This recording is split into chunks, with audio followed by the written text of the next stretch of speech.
Alrighty, I think we can go ahead and get started. Hey, Afree. Glad to see you drop on by. And all right. So, all right. So, for this stream, I wanted to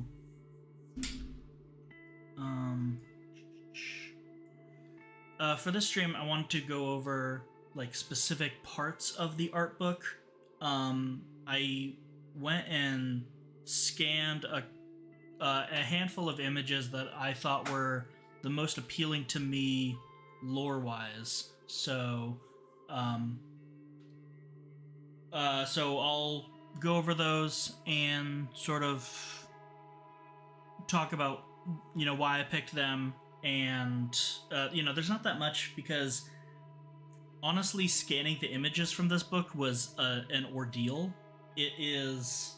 I really can't say enough how large of a book it is physically, and I just had like a normal office-sized scanner. So and like, yeah, you'll see once we get to some of the larger images. But anyway, so this will be a shorter stream just because, like I said, I have a handful of images to go through, and I specifically picked out ones that I couldn't find anywhere else, because I've done a lot of looking into the concept art of Warframe, and a lot of the artists have their portfolios publicly on the internet, and so there is a lot of the stuff in the art book I had seen before and is still up there in various places. And so, but a lot of the stuff in the art book was brand new to me. And if it is out there publicly available, I haven't seen it yet. So even though there's actually lots of stuff in the art book that I thought was interesting lore-wise, I specifically took things that I couldn't find anywhere else. And I'll give more examples of that when we get to it. So, I'm just putting back up on the screen the table of contents just to remind you how the book was organized. There's like a dark sector, there's like some introduction stuff. There's a dark sector section, which I won't be showing anything about because I don't really have the context to talk about it. I haven't played Dark Sector. I do have it. I like got a physical CD out of a Walmart bargain bin like 10 years ago. So I do actually have Dark Sector. I just haven't played it yet. So I thought there was a lot that was interesting in that section, and you can go back to the stream VOD where I flipped through it to check it out. But I didn't like scan any images for this retrospective from that. And then there's a Warframe section, also called Project Lotus, because that's what it was while it was in development. Before it became Warframe, it was Lotus. And so that's got a lot of early Warframe design from when Warframe was Warframe.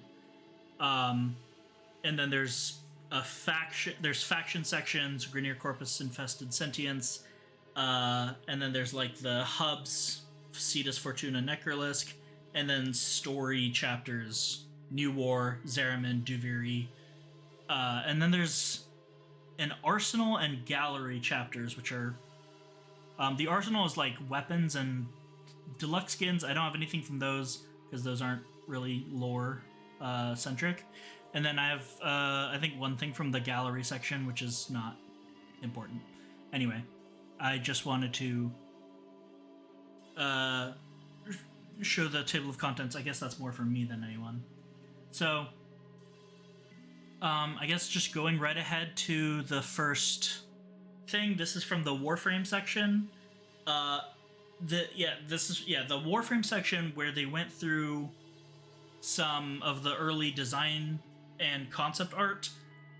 If you watched the stream where I went through this, there's a lot of stuff that there's a couple of concepts that are like, there's a lot of concepts for Warframes, especially the really old ones, of course, because that's what that chapter in the book represents.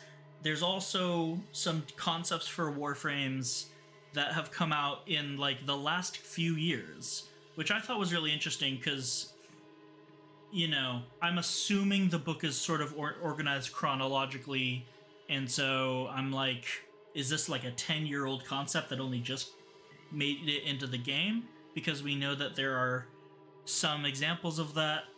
Temple's designer has talked about how they've had the idea for the Temple Warframe, you know, sort of in the chamber for a while, for many years. So, anyway, but so these are two Warframe concepts that showed up in the Warframe chapter that really interest me because they don't look like anything that we have. And so I scanned them so that we can get sort of a bigger, more blown up view of them. And the first one, the white half and the dark half kind of make it seem like Equinox. It looks like it's like a feminine Warframe. It looks like it might be an early concept for Equinox, but at the same time, it's also very different. And then there's also this like very interesting bow weapon. And I don't know if it's an exalted bow, if it's specific to this character, or if it's just a weapon. But yeah, I thought that was interesting. And then the one next to it is even more strange. It looks like it has some sort of like a cannon in the right arm.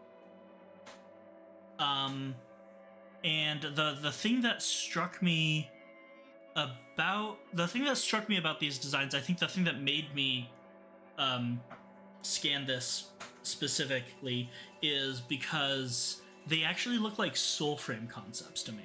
I've only played a little bit of Soulframe, but this really made me think that this was from that rather than Warframe almost.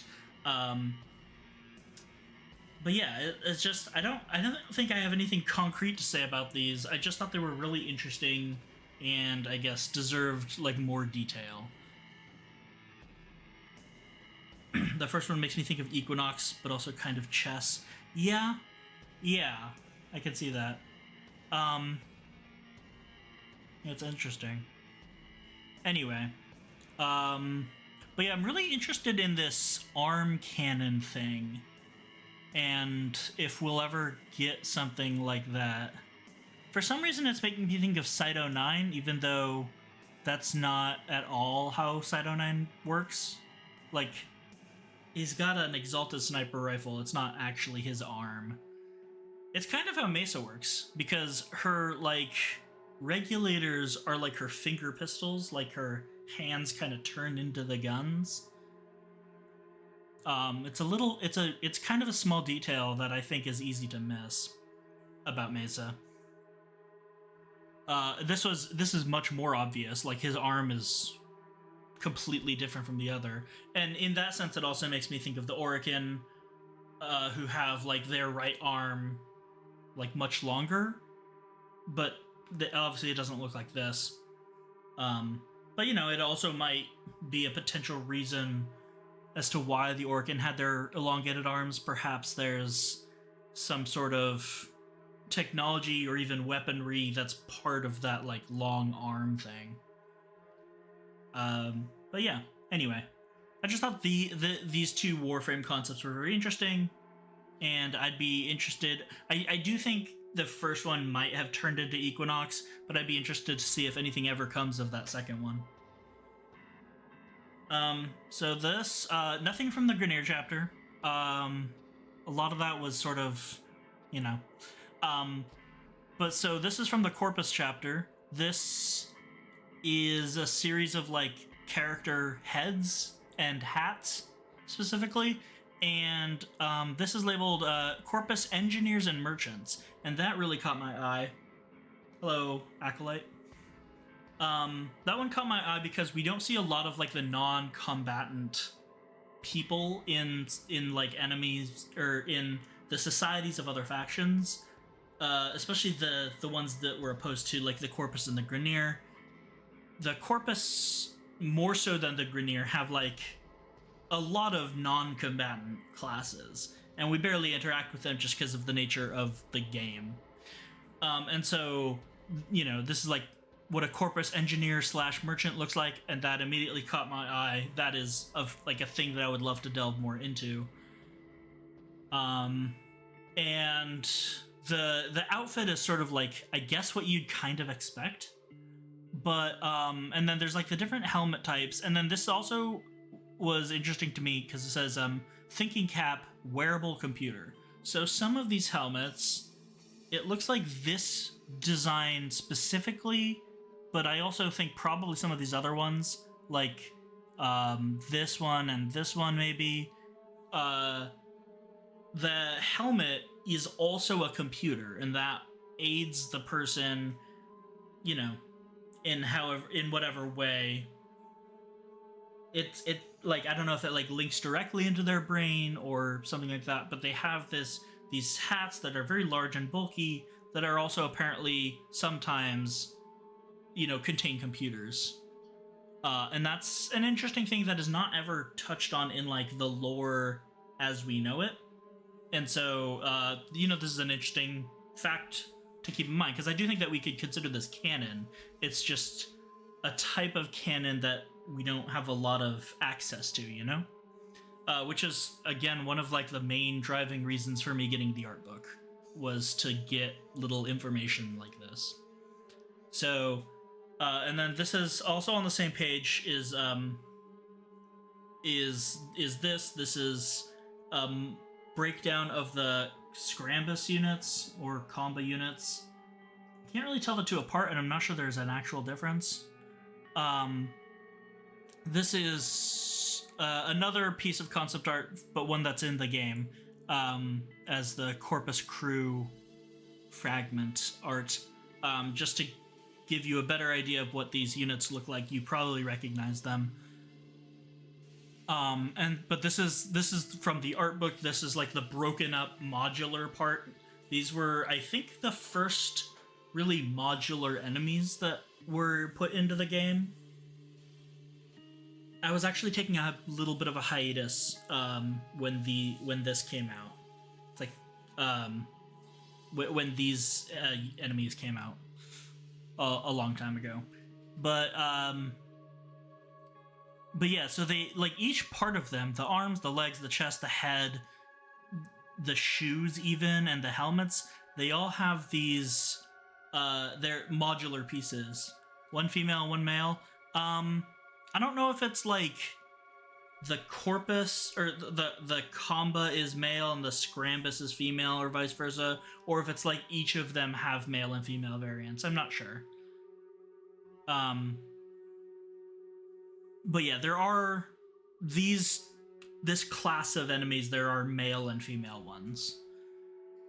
But yeah, so yeah, they've got the hood and neck brace, and then, like, they can have the shoulder plate or not. Sometimes they have this floating arm drone. It's interesting that they call it a drone, because as far as I can tell, it doesn't do much. Rollerblade frame could be real one day. Neja, isn't it Neja Prime that has like the Healy type shoes? These are really interesting enemies that, like, I typically don't pay too much attention to, because they are super annoying, so I kill them as fast as possible. But I guess, like, from a design standpoint, they are very interesting. And then this is showing different helmet variations. You can add these earplugs in, you can add this vertical crest. Apparently, there's, like, you can add a turret that swivels onto the top. I don't think that's actually a thing in the game. I don't think any of these guys shoot from the top of their heads. And then here's the thinking cap, as we saw before, the wearable computer. Although, honestly, it looks like a lot of these could have, like, computers in them. But if you what it's calling thinking cap here is very similar to what it is called thinking cap over here. So I don't know if it's like just this shape specifically, because it seems to me that like a lot of these helmets could have, you know, computers in them. There's also a note here that says, like original Corpus Spaceman, head/neck do not turn, which is the first time that I'm noticing that Corpus don't turn their necks, which is funny. Which I guess makes sense, you know, easier to animate and stuff. They also have these arm, like, energy shields. I'm also not entirely sure how much they use that. Maybe we could finally get another saw with said frame, with the rollerblade frame.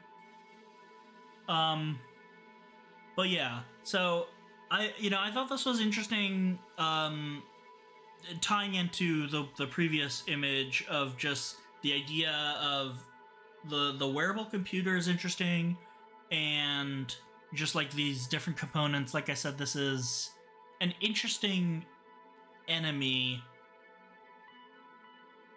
that I think that we don't pay too much attention to, or at least I don't. No movement possible. The shape, yeah. The I feel like a lot of the clothes and the outfit of this are like stiff, like they wouldn't be able to turn their heads. All right. Why is it not? Okay. So there was a lot of, if you go back and watch those streams, there was a lot of concept art for the Jackal, and a lot of them looked very different from the Jackal that we know, even the old Jackal, because the one that's in the game now is like a new revamped version. There was the old version of the Jackal that was yellow, and hence a lot of these concepts are yellow. But so first I want to go to this. So this is like a weird, like squat, bulky, like blocky almost version of the Jackal. Before we get into this, I wanted to go to this, which is on the next page from it, which shows a person inside the Jackal thing. You can see that they've drawn the legs here, but you're focusing on like the main body, and there's like a guy. It literally says, "Dude fits in here." Hatch opens, and they're like sort of crouched, leaning forward like that in the body of the Jackal. And then and here's the same body with it's not showing the person anymore, but it's got the legs of the Jackal. It says 3 masses for a bit of benditude. I think that's like an animation note. And then this is showing you like the back side of it, and here's the circular hatch I guess you have to crawl through. You have to squeeze through this hatch to fill this space. I feel like it would be easier if just the whole back opened up, but whatever. Oh, I guess it does. There's the hatch, but also like the flat parts open up too, like Dark Sector. Yeah, I know that there, at least in the Dark Sector like demo, there was a Jackal-like robot that also didn't look like this or like the other Jackal. But I don't know if the actual release to Dark Sector game had a Jackal in it. Ace Combat or Project Wingman protagonist.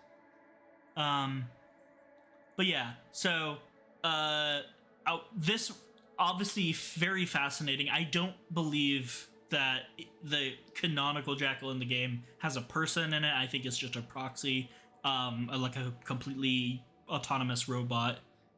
It's been a little bit discussed, you know, throughout the life of the game. But yeah, going back to this one, now that you remember that there's like a person inside here, so this is like this version of a Jackal. It's got this huge armor plating on the forelegs, which can actually sort of slam together here in cannon mode to provide this like big frontal plating.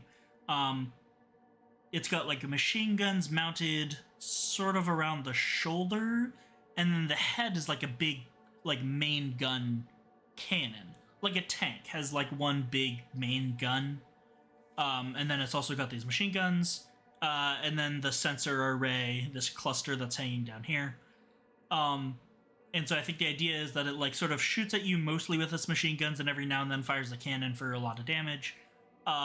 Supply packs, I guess, ammo in the back, and then it can do this cannon mode where it'll like protect itself from harm. It blocks the machine guns by doing this, and uses the cannon as its main armament. Maybe it can only fire the cannon in this mode.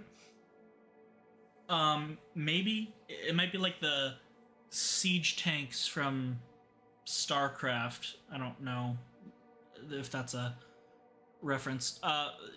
But you know, it might be like when it's walking, it can use its machine guns, and then it has to stop and change position to use its cannon.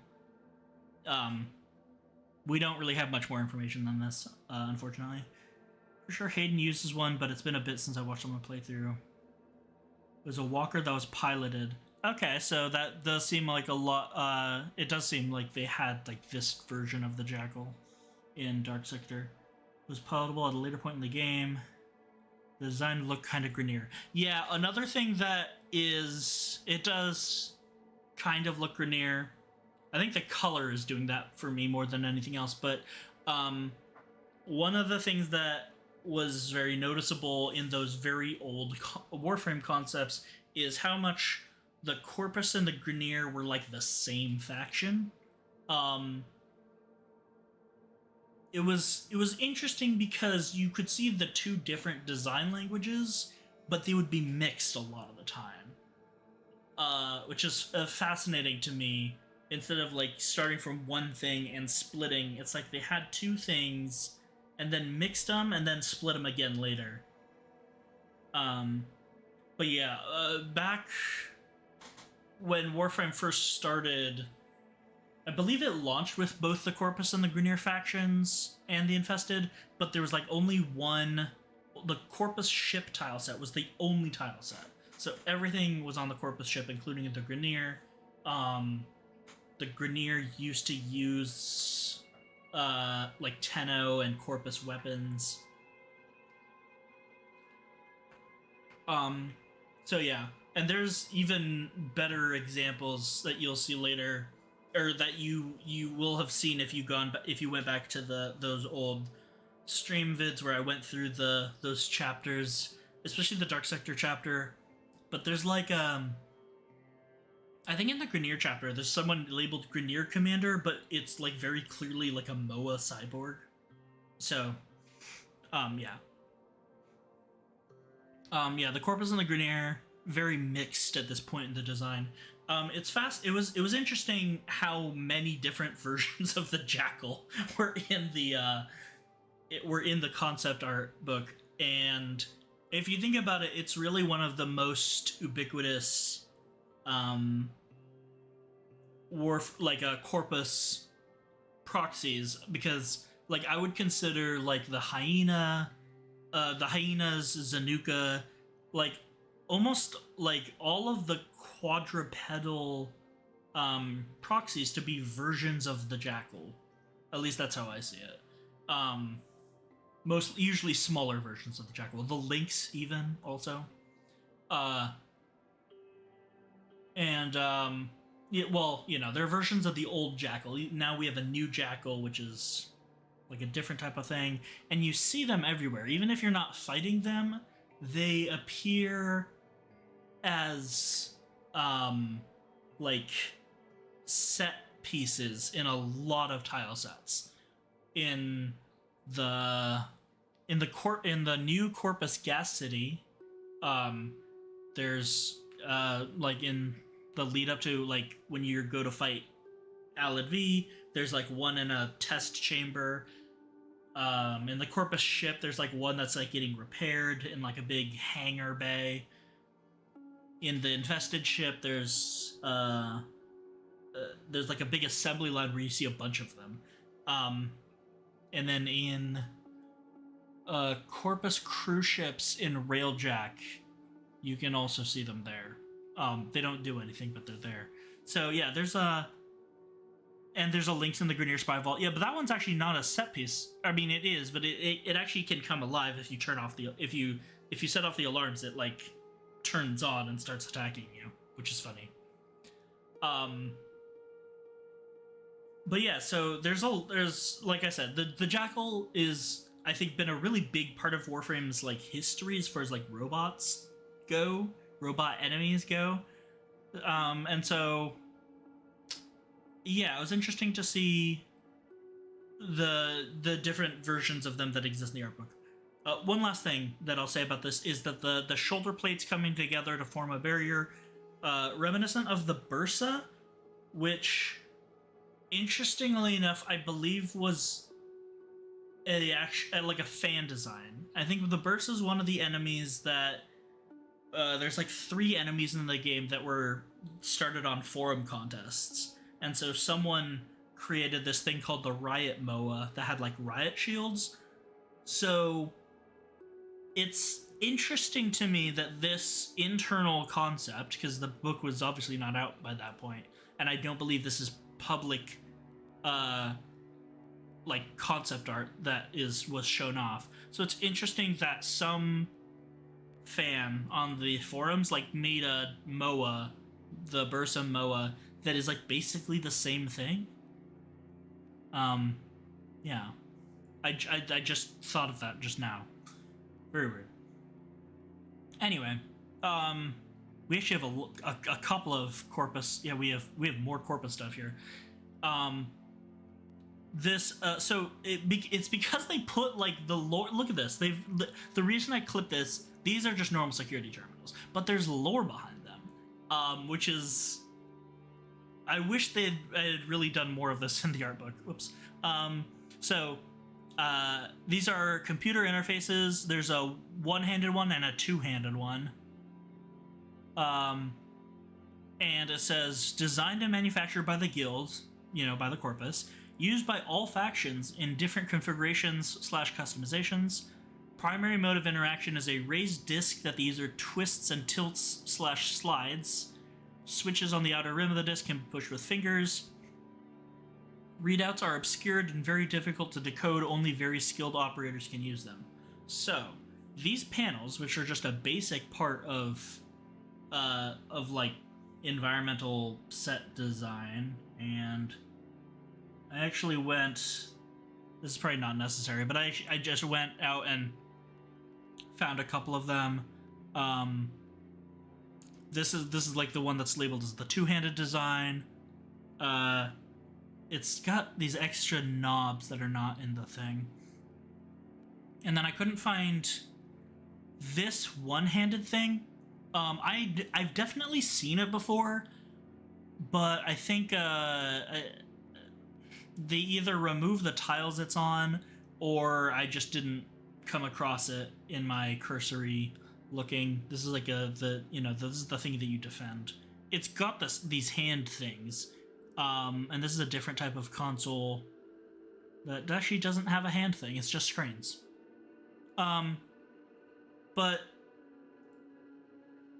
So the main way you interact with this is you put your hand. You can sort of see how you'd put your hand in here or in here.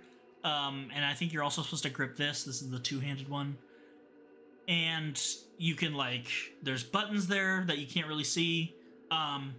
You twist it, and then on this one you can see it's like a gear shift in a car. You can actually move it around these tracks. So this one you can shunt up and down. This one this one looks like you can only really just make this S motion, but whatever.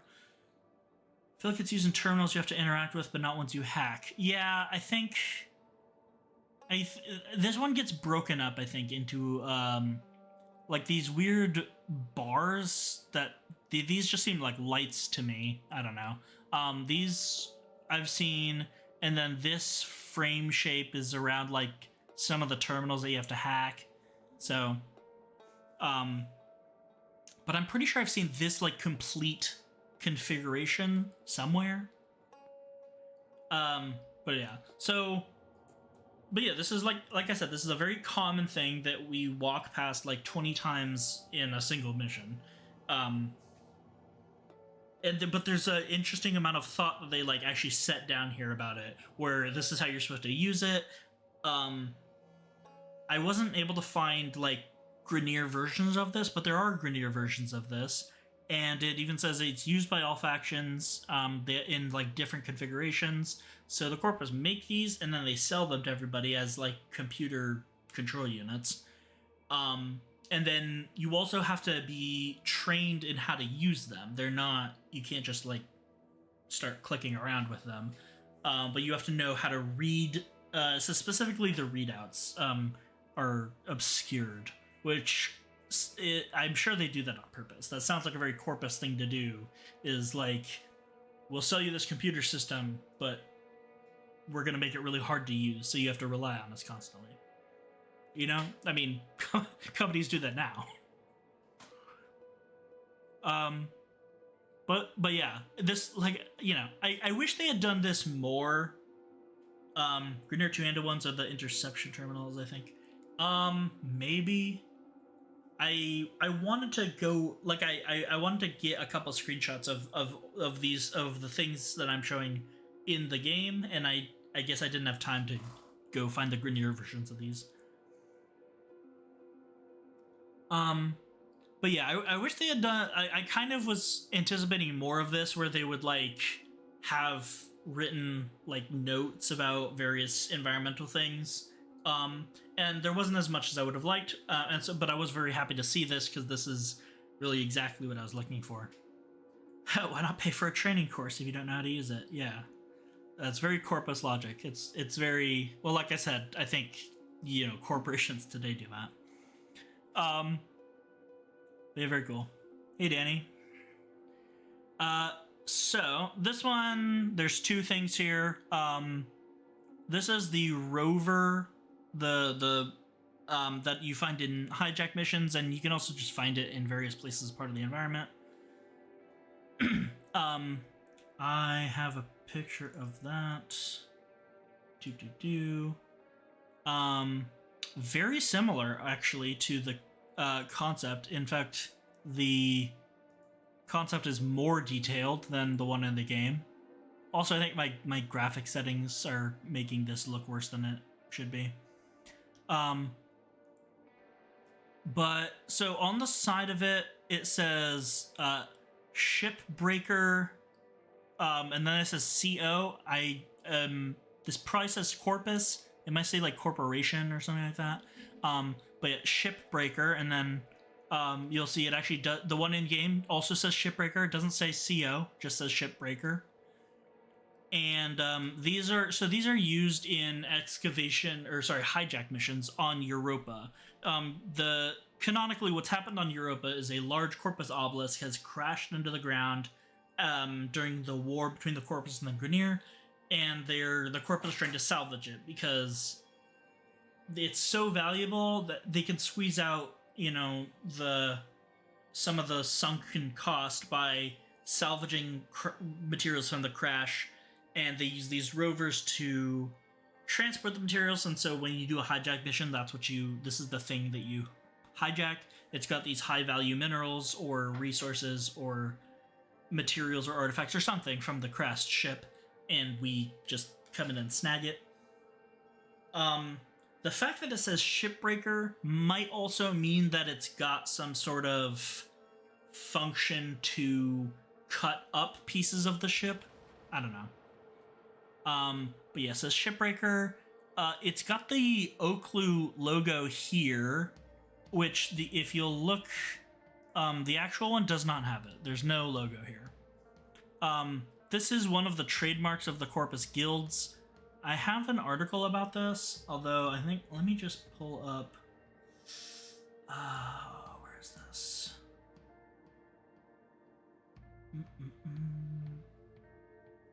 I have a very annoyingly complicated,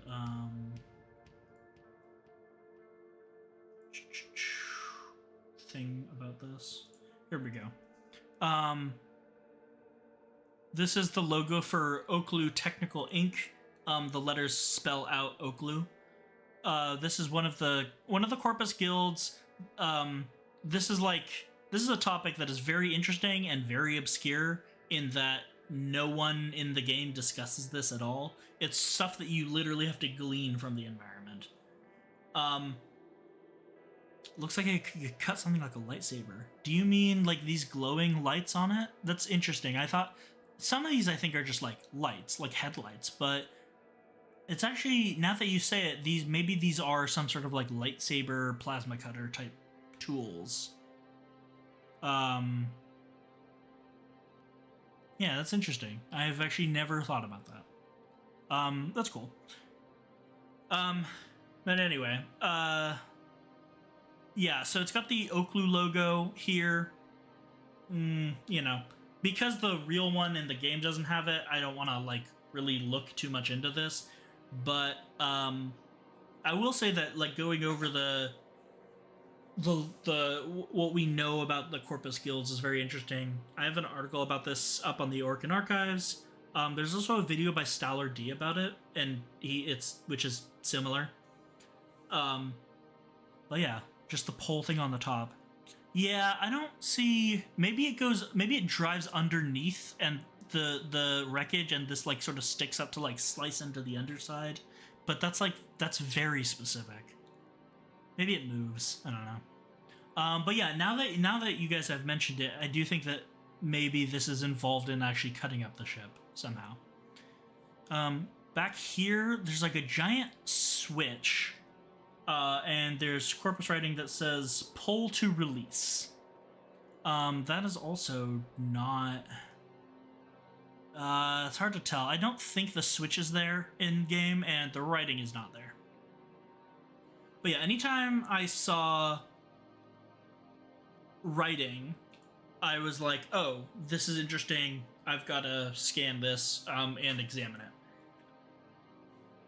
it. And so it was good that the rover was right next to this other image, which is you've all seen these big doors in Corpus tile sets. This is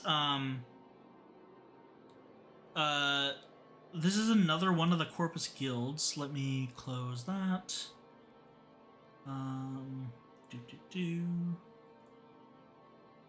And so these are the doors as they exist in game, and so the decal on this is very faded. So I was very excited to see it in the art book so I could get like a better look at it.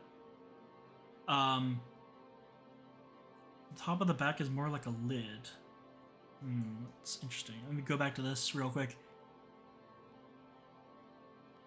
Yeah, that is interesting. If like, yeah, maybe this like opens up and stuff just sort of falls into it from above. But yeah, so going back to the doors, the doors are the only place where you see this logo, the two crossed keys, and this guild is Chilton, possibly Kilton or something like that, because there's a letter that's ambiguous here. It could be C, it could be CH, like it's used for both. But I usually call it Chilton Hive Mind Manufacturing. It says Chilton. It's really squished here, but this says Chilton.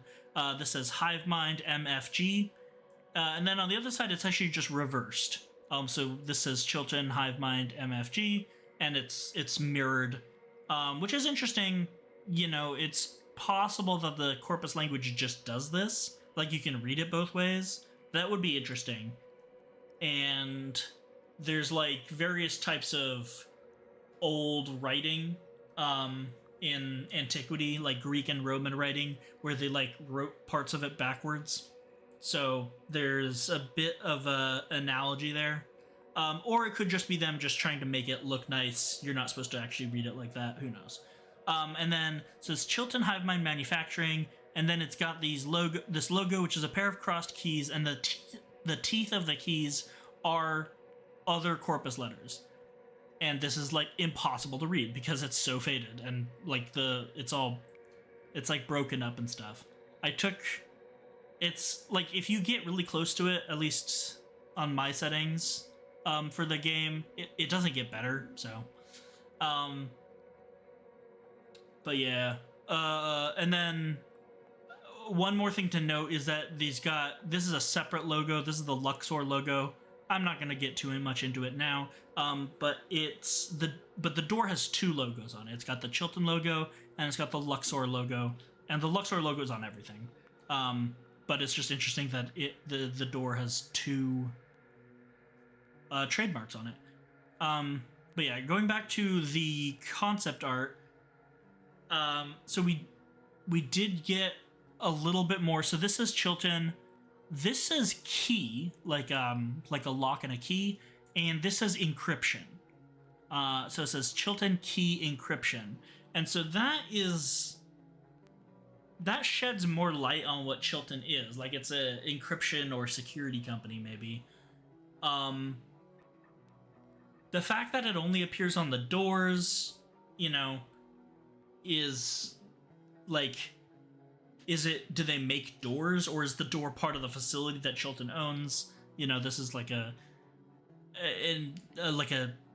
thing to think about. It also still has the Luxor logo. It's a little hard to see, but even in the concept art, it's got the two Luxor logos on it. And so, unfortunately, even with the scanned image, I wasn't able to get too much more clarification on what the keys say, what these letters that are part of the key teeth say. It's possible that it says Ankh, like the Egyptian symbol of life, but I'm not entirely sure. I tried to examine this. I think it might say ANKH, which Ankh, but I'm not 100% sure. It wouldn't. I don't think it makes a lot of sense. It doesn't not make sense, but yeah. Unfortunately, I couldn't get a better look at what the keys said, but I do think we maybe get a little bit more of an idea of what Chilton does, and I think they're into either digital encryption or physical security, hence the doors. Or both. And so that's, this is the paucity of information we have about the guilds. As soon as I saw the picture of the doors, I was like, oh, I've got to zoom in on that right away. So I was very excited to see that, and we learned maybe a little bit. All right. We're done with all the corpus stuff. So this is at the start of the sentient section. There's more that I didn't end up scanning, but so it seemed to be a sort of almost storyboards about what the quest where we encounter the sentience was gonna be, and it's not really anything like what it ended up being. It seemed like it was Nata, Second Dream, New War, quests where we're confronting the sentience, scripted well before those actually came out. So it just says sentience up here, and then it says sentience return, quote, thank you, Tenno. Sentients act like they know them personally. And then like I said, this is what a panel from the storyboard. There were a few more that were here are some scenes of what we want to show and what we want to happen during the quest. I did go over these in the stream VOD where we went over the sentient thing. But the main thing I wanted to show was this specific image of presumably Hun Hao. But yeah, there's I said, there's this concept of the quest, thank you, Tenno, sentient, and then a note that the sentients are gonna, when they arrive, they're gonna act like they know the Tenno personally, which kind of it not really happens. What happens when we first meet the sentients from a narrative perspective in Nata is that Hun Hao knows the Lotus personally, because the Lotus, Nata, is Hun Hao's daughter. I guess spoilers. But so, you know, obviously that changed. A lot of these quests, as we know, have changed in terms of plot, story beats over the years. And then there's this sketch of a very large Hunhow, which I guess is kind of looks like an H.R. Geiger sketch. And then yeah, it's got the crest type thing up here is labeled solar wings. And then it says lots of little targets to shoot off on the legs, which is interesting because so this shape resembles like a Battlist or a Conquilist. It also, which are much smaller. If this is Hunhow or some other big boss, this is probably going to be like huge. There's also a very large fragment in essentially this shape that you see during the Nanta quest on Earth. It's like embedded in the forest, and it's pretty big. It's like one of the sentient bones you see on the plains, and I think it's supposed to be a fragment of Hunhow. I don't remember if that's said explicitly. But the whole thing is in this shape with the two legs in the circle. But yeah, Hunhow, as we see him in the game, looks a lot different. He's got much more complicated structure that most people think. I've seen people say it's like a big crab or something like that, or like some sort of crustacean. But this is like the simple form that the Battlists and Conquilists, which are his fragments, take. But yeah, it is interesting. Wings. This is also like what I mostly noticed, and like, what does that mean? Does it uses those to like maybe travel along the solar winds, like wind sails? Using a sail to capture the solar wind is an actual propulsion method that has been theorized in science fiction and in like not fiction. Science not fiction. So like, are they wings or sails, or are they like to gather energy like a solar panel? What does solar wings mean? It's very interesting. That's not something we see. We don't really talk a lot about the sentients going through space. We usually talk about finding them like on the surface of a planet, but they do move through space. There's pictures in the What Remains webcomic of like Battlists and Conquilists just fighting in space. Like, they can navigate it fine, they move around fine, they don't need life support or anything, they just fly around outer space. Even Warframes need an Arcwing to go through outer space. I'm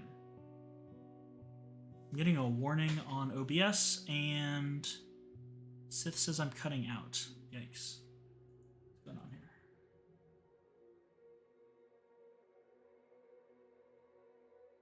Huh. Damn it.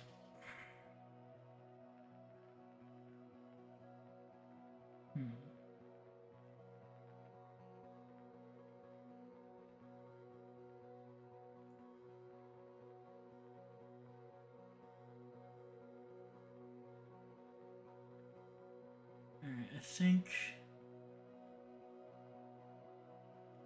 Let's see if that worked. Yeah, so the Space Bratton. Yes, the the Space Bratton that Steve is kicking himself over. Okay. Yeah, hopefully if you just refresh, that works. I thought that and the little warning is cleared up on my end. So hopefully that was just a hiccup. Apologies for that. Anyway, but yeah, it also looks vaguely biblical. I agree. I think the Sentients have always sort of had an aspect of that, of like the, don't be afraid type. Even before the New War, there was like an aspect of like, I don't know exactly how to how to put my finger on it, but like I think they've always had this like terrifying angel type theme. But yeah, and then there's other concepts. These two. This one kind of looks like the Tyrolist. You see the big huge shoulders It kind of looks like the tireless that you fight during the New War and nowhere else. Typho list? I think it's a typho list. And then this one is just horrifying. It's got like 6 legs and wings, maybe. I don't know. But yeah, it's always interesting looking at like these, like this weird old concept of Hun Hao. It doesn't say Hun Hao anywhere on here. I'm just assuming that that's who it's gonna be, who it was supposed to be. and then yeah, like these storyboard scenes of like this sentient quest. So this was like just plopped in the middle of the sentient section, and I was like, oh, I recognize these instantly. These are, I don't know if any of you guys recognize them. These are the flowers that show up on the Plains of Eidolon after the new war quest. This is never discussed. Is the speech bubble? Oh, yes, I forgot to mention the speech bubble. This is not, there's like a weird square speech bubble over Hun Hao's head. And then this is nothing that we've ever seen. This is, the closest thing this looks like to me is like Requiem glyphs, or maybe like just like Albrecht's weird doodles in his labs. And it's possible because, sorry for flip-flopping between the, going back to this one, but Anti-Caesar brought this up, and I did want to go back to it.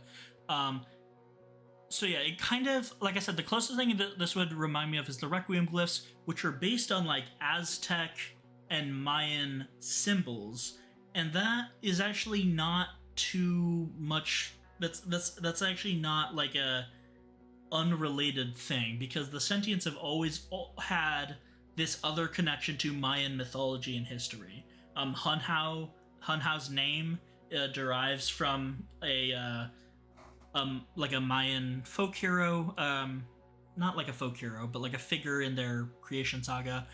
There are literal quotes from the Mayan creation myths that are in the game as part of the sentient related quests. So maybe we were eventually supposed to get a sentient language. That would have been really, really cool, like a sentient language based on Mayan.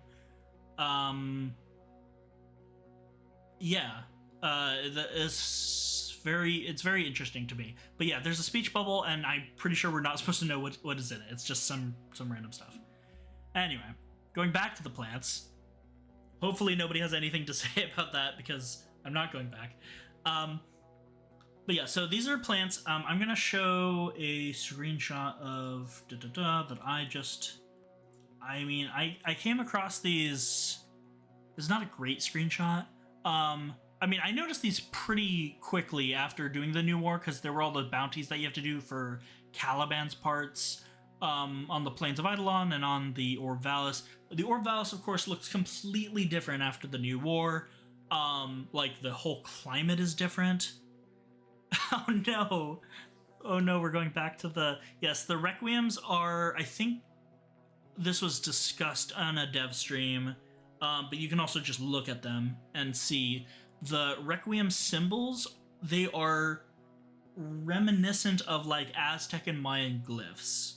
The letters and the pictographs they had are in this like very interesting specific style, and you can probably well, I said I wasn't going back, but you can like pull these up and look at them and compare them to the Requiem glyphs. I think the Netra glyph specifically really looks like that to me.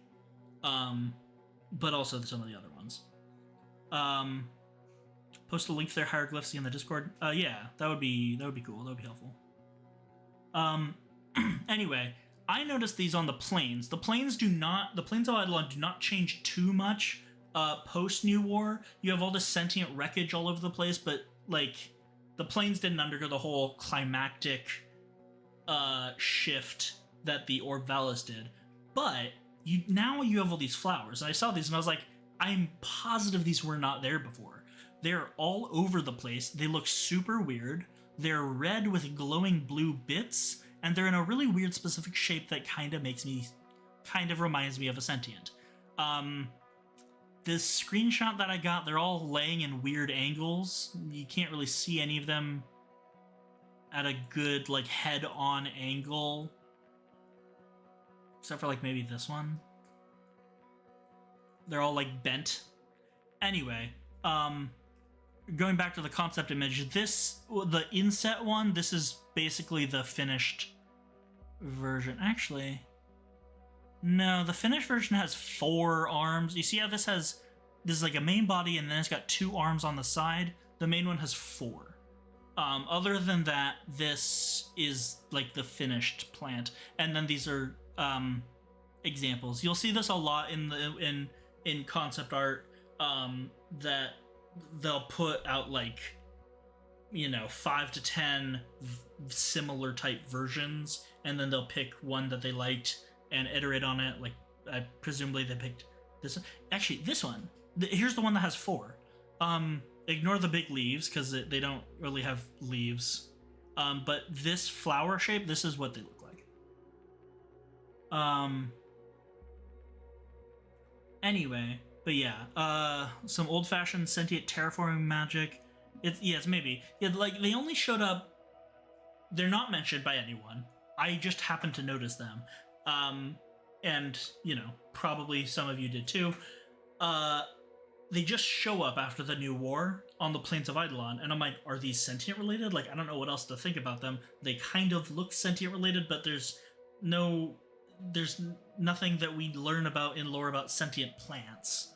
So, like, I don't know what that is. So, seeing this image in the sentient section with no explanation, not that anything has an explanation in the art book generally, I was like, oh, okay, so this is just confirmed. These are sentient plants.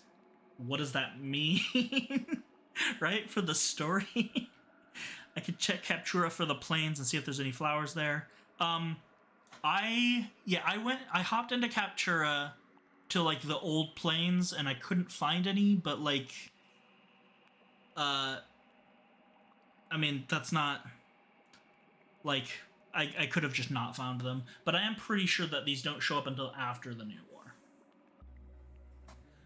And then, yeah, I think Danny pointed out that some of these, specifically this plant, is like a pitcher plant. This is kind of like a Venus flytrap.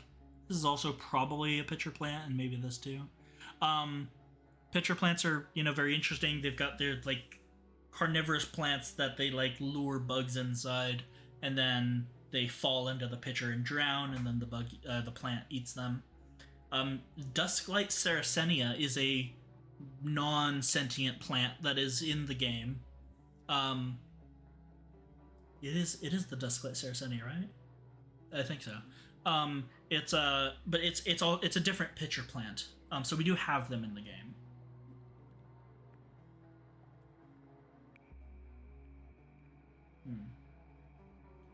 Maybe it's the moon one that's the pitcher plant. Anyway, I don't know.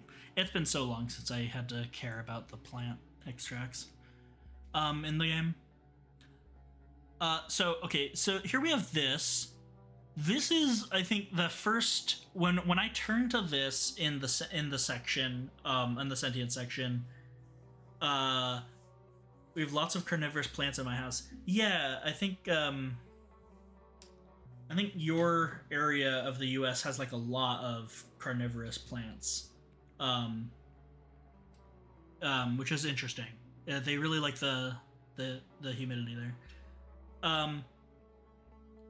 But yeah, so when I turned to this, I was like, oh, okay, I need to, like, get a scan of this and blow it up, and like, this is, like, where I got the idea to do this, like, kind of retrospective. So this is a huge, this stretches across the full width of the book. This is a crease in the middle. This took 4 scans to piece together. This is taking a screenshot. I think your screenshot will not turn out well, just because of how wide this image is. And but yeah, this is like I said, this went across the width of the whole art book. But it's detailed. So this is like a Murex or like a type of sentient ship. And this is showing the the growth and construction properties of the sentient like ships. I will just post this and any of these other ones that you ask about in the Discord. I can just like, you don't have to take a screenshot of this because it's just like a really wide, thin image. But anyway, so and then there's like there's text explanation about this too, which is another thing that I thought was interesting. So you start off with this. You gotta zoom really in because this is, look how small this text is, and it's white on gray. It's ridiculous. I had to like, if I didn't scan this, I would have had to like break out a magnifying glass or something to read this. Anyway, phase 1, nanites create energy wireframe blueprint. So you get this this red thing. I think you probably have all seen this. This is like at the edges of the Mirex ship. Yes, I'm definitely posting this one. Like I said, this was one of the things that I was like, holy shit, this is so interesting. This is like something that I've thought about a lot when it comes to sentience, and they have talked about this on like panels. At the 2017 TennoCon art panel, way before we ended up getting any of this stuff, they talked about sentient like reconstruction. And so this is like this is a thing that they have thought about, and this is like some of the only, and they don't discuss it in the game. They only discuss it at panels and in the art book. So I was like, holy shit! So this is great. Phase 1, nanites create energy wireframe blueprint.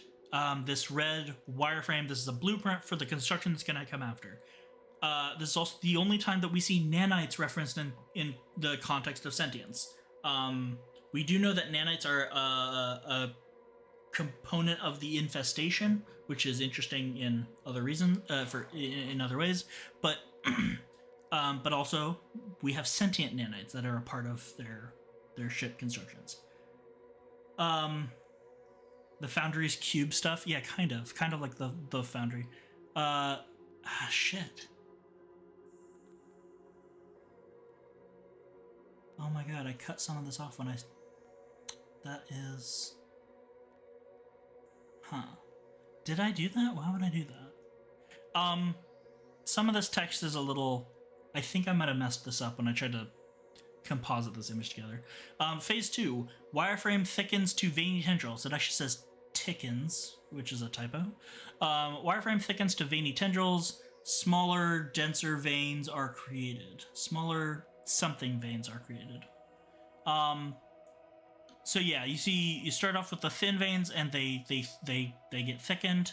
And this also, it becomes sort of like an arterial network. This is, my specific background is in cancer biology, and this is a thing that like a tumor does when it gets very advanced, is it starts creating its own blood flow system so it can continue to receive nutrients as it gets bigger and bigger. It uses the body's pre-programmed pathways for creating new blood vessels, veins and arteries and capillaries to make a new network that just feeds itself. This is obviously very bad when it happens in the context of cancer, but you get a similar pattern here. You're creating the blood flow network here. It looks very similar, which is super interesting. Phase 3, veins thickens and get darker. A lot of typos in this. To dense organic structure. And so yeah, you get this the veins, I guess, thicken into this material, into the structural material. So they probably don't end up having that function of like blood vessels and like carrying nutrients to the structure. They just become the structure. Maybe it's not super clear. Phase 4, as the pattern gets more dense, the surface fades into a harder shell.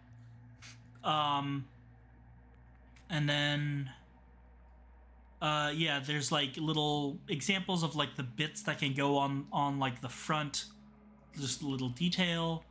And then as it progresses, it gets lighter and lighter, like it becomes less dark.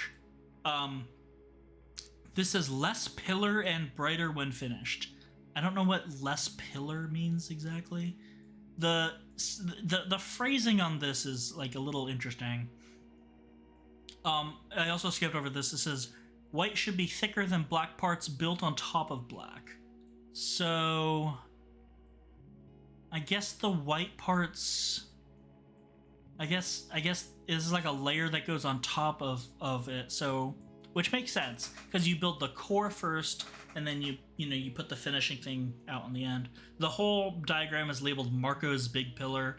Marco, I am assuming, is a reference to Marco Hasman, who is one of the major concept artists for Warframe. This is in his style, so that makes sense.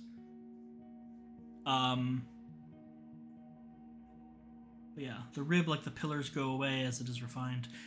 Yeah, that's also possible because yeah, these middle parts that happen at intervals, they stop showing up, right, as it gets. But yeah, so this long drawing is showing like the process of this piece of sentient ship from when it's first initiated all the way to like when it's a finished product. The process of sentient construction and regrowth.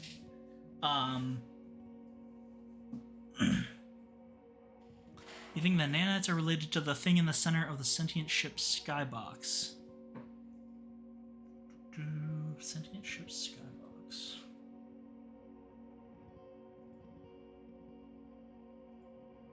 Oh, where was this posted? Okay. Yeah.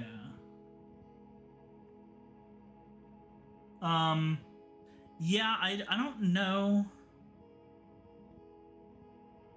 Yeah, I haven't done like a lot of like examining of the Murex like skybox is very fascinating.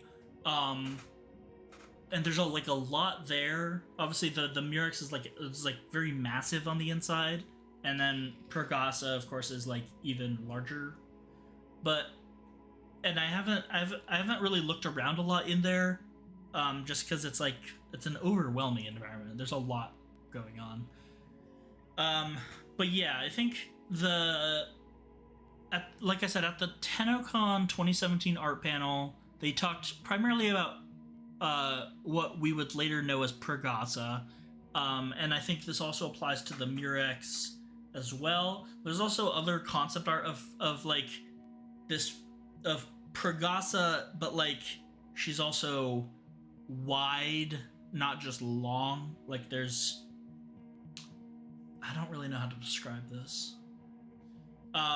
But ever since Pergasa and the Murex were conceived, they were either being built or being rebuilt after having been destroyed.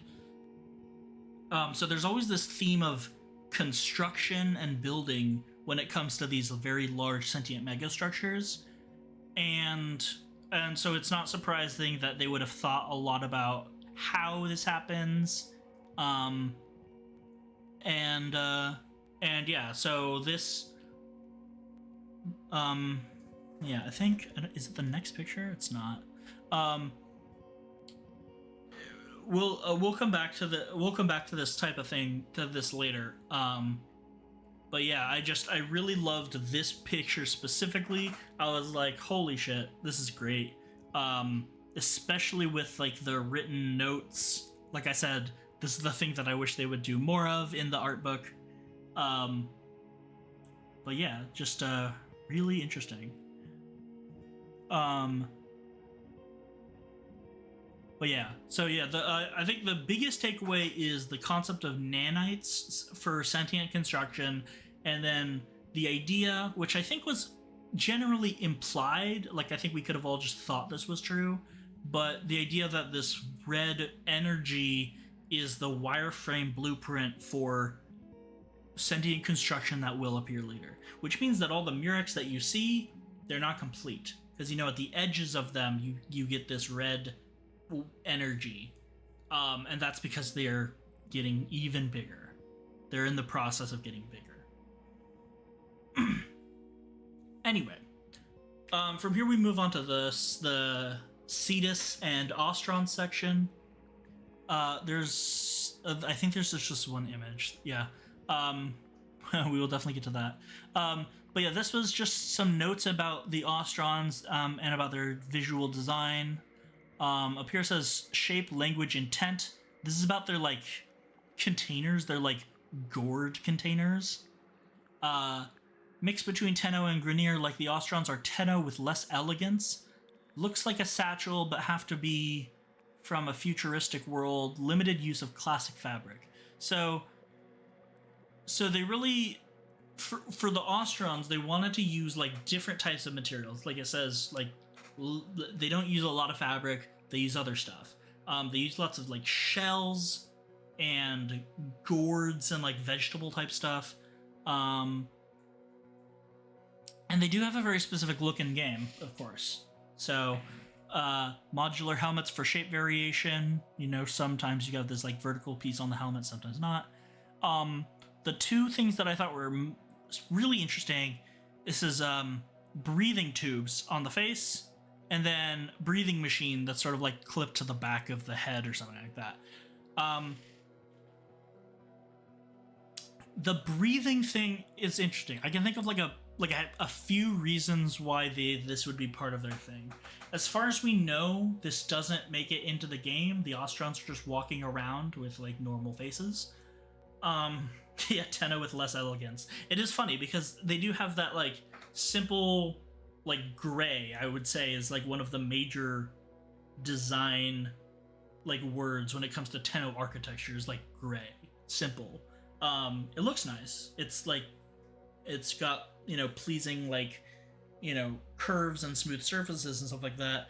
And I think in a similar way the Ostrons are gray. They're very simple. And then they're also very much like the Grineer in that they have these bulbous, irregular, asymmetrical shapes. But it doesn't look military like the Grineer does. It looks natural. And in that way, they're very like the Tenno. I think they nailed it. Mix between Tenno and Grineer. I think they nailed it with the Ostrons. But yeah, going back to the breathing machine. So there's like some like lore that might imply that Earth has like a toxic atmosphere. Certainly at one point in the past it did, and it was abandoned by the Orokin. And so maybe this was back when they were trying to like, I guess, remember that was the case or lean into it. Obviously, this isn't really the case because the Ostrons, they just walk around. We know that the Ostrons leave Cetus and they hang out on the plains a lot. The only time you ever actually see that happen is during like the rescue bounty, but that guy's not wearing a gas mask. So, but yeah, so maybe this is supposed to be for the toxic atmosphere. Maybe this Ostron is supposed to be like a diver going into the ocean, and this is like a rebreather. I don't really think that's the case. Or maybe this has to do with the tower, because it is said that the mining and excavation of the tower produces this. Let me just pull it up. Not that. We're done with that. We're done with that.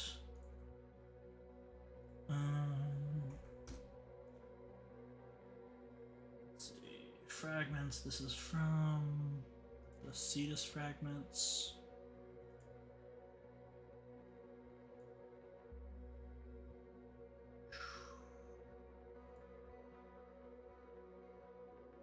There it is. Yeah, so this is lore we get from the Cetus fragments. A side effect of temple harvesting is a light rain of gold dust, which can lead to the degenerative condition known as gilded lung. So this is actually why they wear masks. Why masks are such a big part of Ostron culture is actually to protect their lungs from the gold dust, which just happens when you start mining the tower. Obviously, it's supposed to be analogous to like the black lung that coal miners get. Um, it's very interesting, not really touched upon in the lore. I think most people don't know it because you have to scan the little 1,000-year fish statuettes to find it. um, but yeah, so they wear masks to protect themselves while they're working on the tower, and maybe this was an earlier version of that. But yeah, those are like the three major explanations I can think of for why there are breathing machines in the Ostron costume, and yeah, I thought that was interesting. Doesn't, like I said, doesn't really make it into the final game, but that's the interesting about looking at the concept art is you can sort of see what they were thinking when they were coming up with it. It's got protection here on the shins, and of course we can end up getting this. Sorry, once you finish leveling up with the Ostrons, you can get access to the Ostron armor, like cosmetic.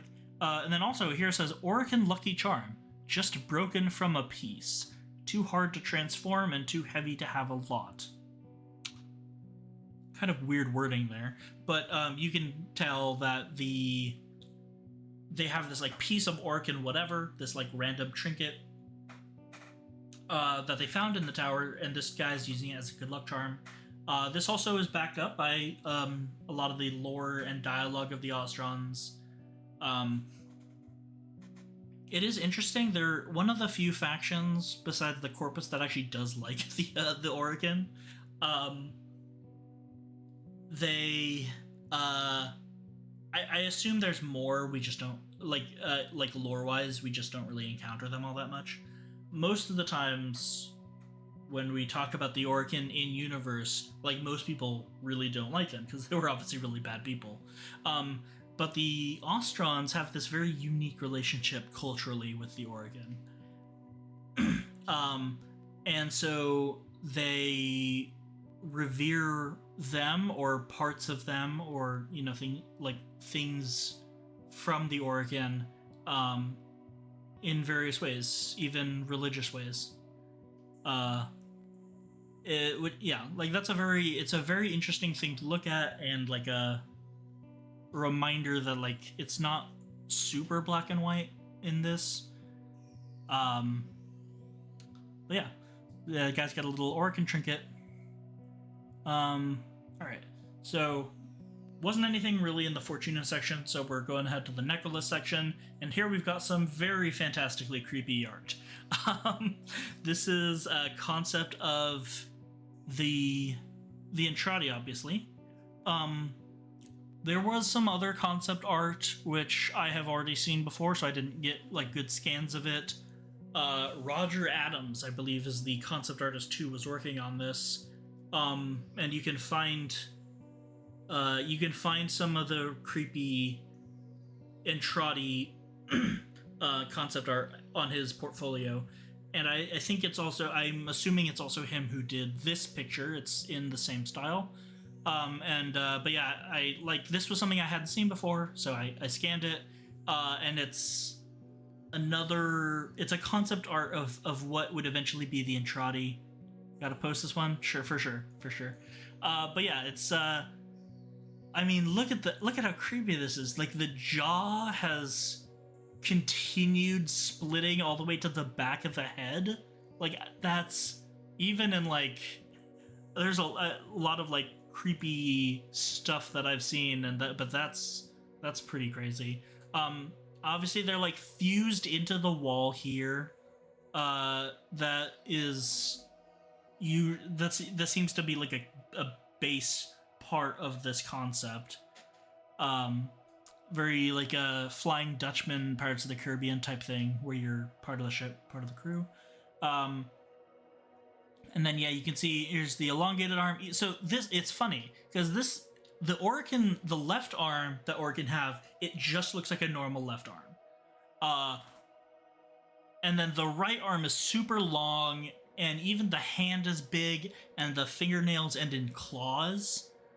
The distortion and the growth that has gone on is making the left arm of this Orokin look like the right arm. Like, it's got the claws and like the really big hand.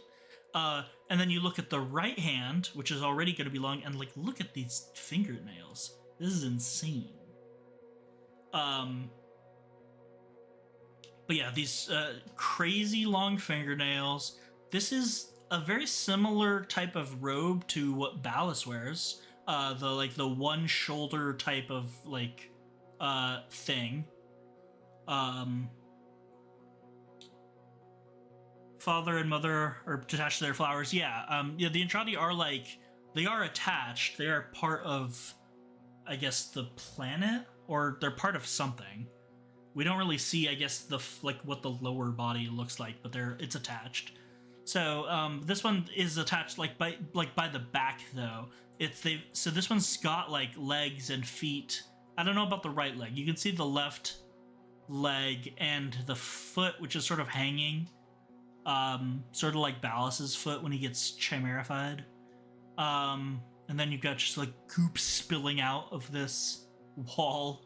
Parts of the infestation here are like glowing red, maybe emitting spores, or maybe this is just light, or energy. But yeah, just Entrati in this wall alcove of the Necrolisk. An indifferent man in a wall, truly innovative. Trapped in the wall. That's very funny. But yeah, just like I said, fantastically creepy Entrati concept art. Just, oh man, I keep going back to the skull and the way they split it open like that. Like ear sort of hanging off there. Woof.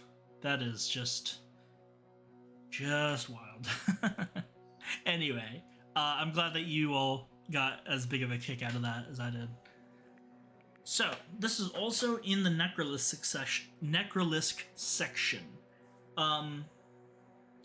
There's like doodles on the wall. These don't actually appear, to the best of my knowledge, in the Necrolisk proper.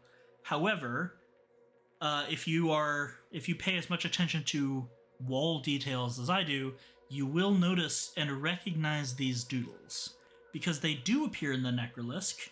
They are underneath the Necrolisk in the Entrati labs. So, and of course I have pictures of that. Like that, and that. I think those are the big ones. So, this is the this is the concept art. Let me pull it up in. Let me just pull up this part. There's probably a better way I could have figured out how to show this, but whatever. So, the part this like weird Y shape stood out to me. First,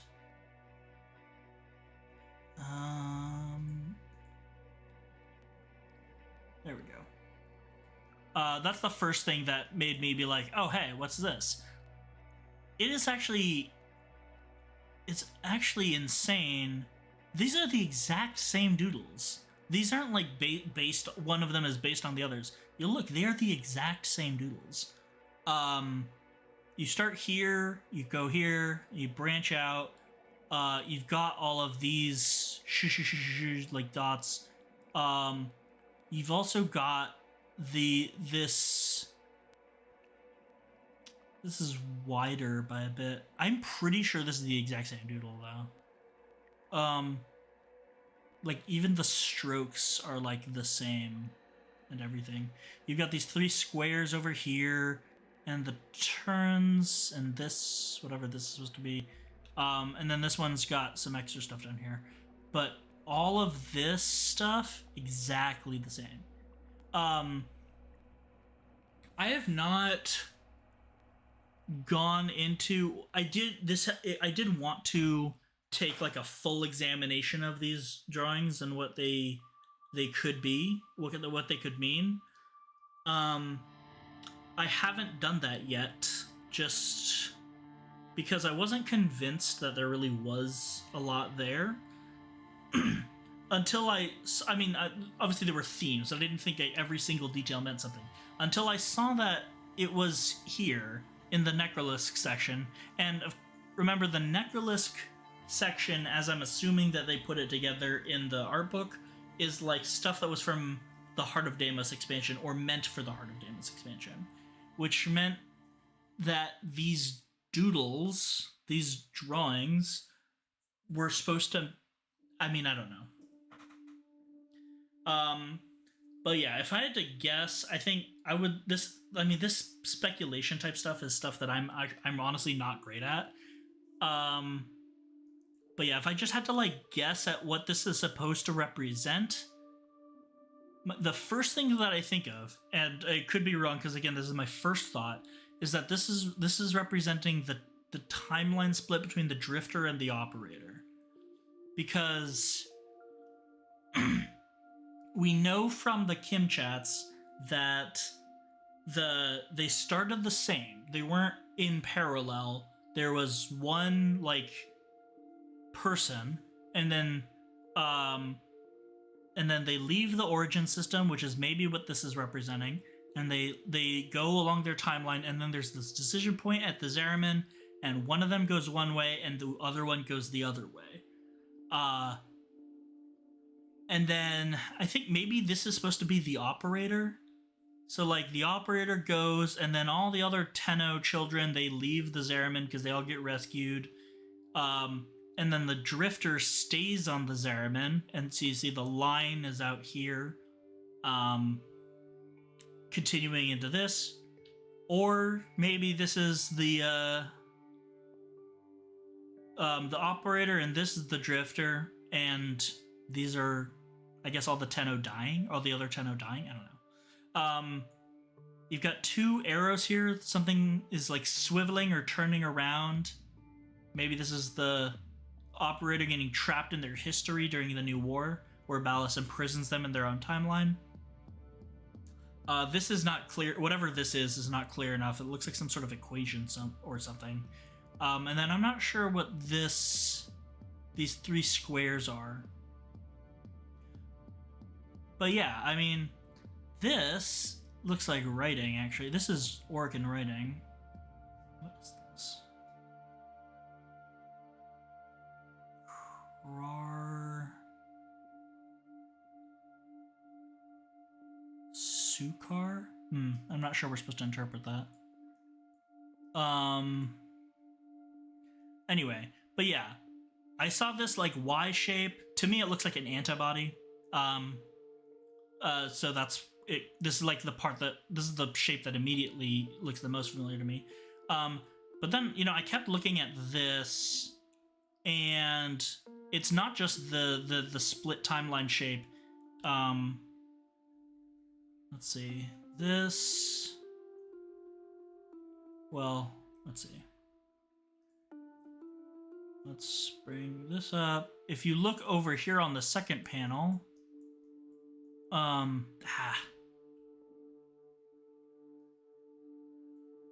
Here we go. So here, this is like a gravity well type thing. That's what I'm assuming this is. It's like you have a massive object distorting the fabric of space-time, and it's bending down here. You see the same thing happening over here. This looks like the Ducat symbol, kind of. Not really sure what this other stuff is that's going into the gravity well.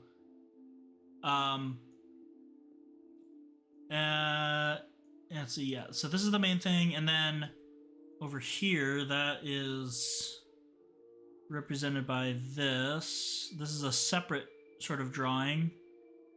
But you can see this, like, grid, and again, I'm not really sure what this is supposed to represent, but it's also over here. So I imagine that's one thing at the bottom of the Entrati /lab/murmur space skybox. Yeah, I mean, I don't know. To me, it seems like more like a celestial phenomenon, like a black hole. I think there are typically like shown like that. The one blue sphere. Oh yeah, they do have like these big blue spheres in the but yeah, I guess oh, and then over here you can sort of see this lens type thing. You can very faintly see it over here. At least I think that's what this is. Because this is like how a lens distorts light that passes through it. You know, it bends it. I'm not sure if that's what this is supposed to be or not.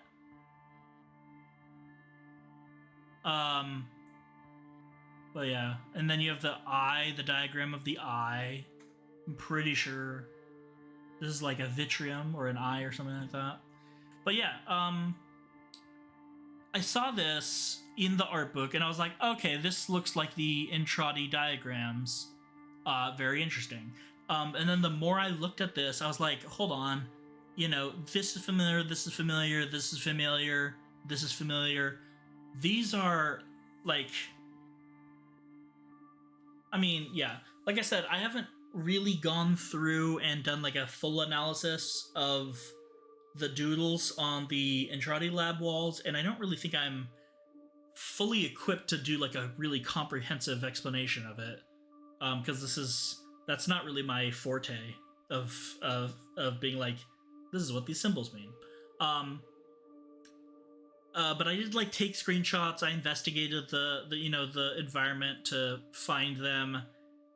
And so yeah, I recognized them, and I was like, this is very interesting, because these very specific diagrams have been, you know, in the works, being thought of for a while, it seems, and that I just found very fascinating. This is, I guess, nothing new to speak of. This is just a very fantastic image of the Heart of Deimos. I love this. The Heart of Deimos and the Wall of Loke. This is just a great picture here. I just wanted to. I already posted this, but I'll just post it when I post the other images in the Discord. Oh yeah, it's beautiful. It's not. I feel like it's not the right. I would have this as my wallpaper if the proportions were better. If it was like wider, you know. But yeah, just this is fantastic. The Wall of Loke seems blocked. It does. It does seem like the portal is fading. So, you know, this trapezoid shape is supposed to be the Wall of Loke, the portal into the void. What I believe to be like the canonical void portal through which all void energy enters the solar system. That's not super confirmed, but I do think that's like backed up by some of the lore conversations. But in this shot, you see the stone behind it. The wall, the portal is mostly not there. And this is actually what happens during the Heart of Deimos quest. When the heart stops beating, is the portal, the wall, fades. And you just get stone. I think, but yeah, I don't know if they meant to illustrate that moment, but that's kind of what it seems like to me. Anyway, skipping ahead to the New War scene, chapter. This is a deacon, of course. Very frustrating that we get basically no information about these guys. What are they? It's not even clear to me if they are sentients or people who have been converted and now have the job of converting other people. We just don't get any information on who or what they are.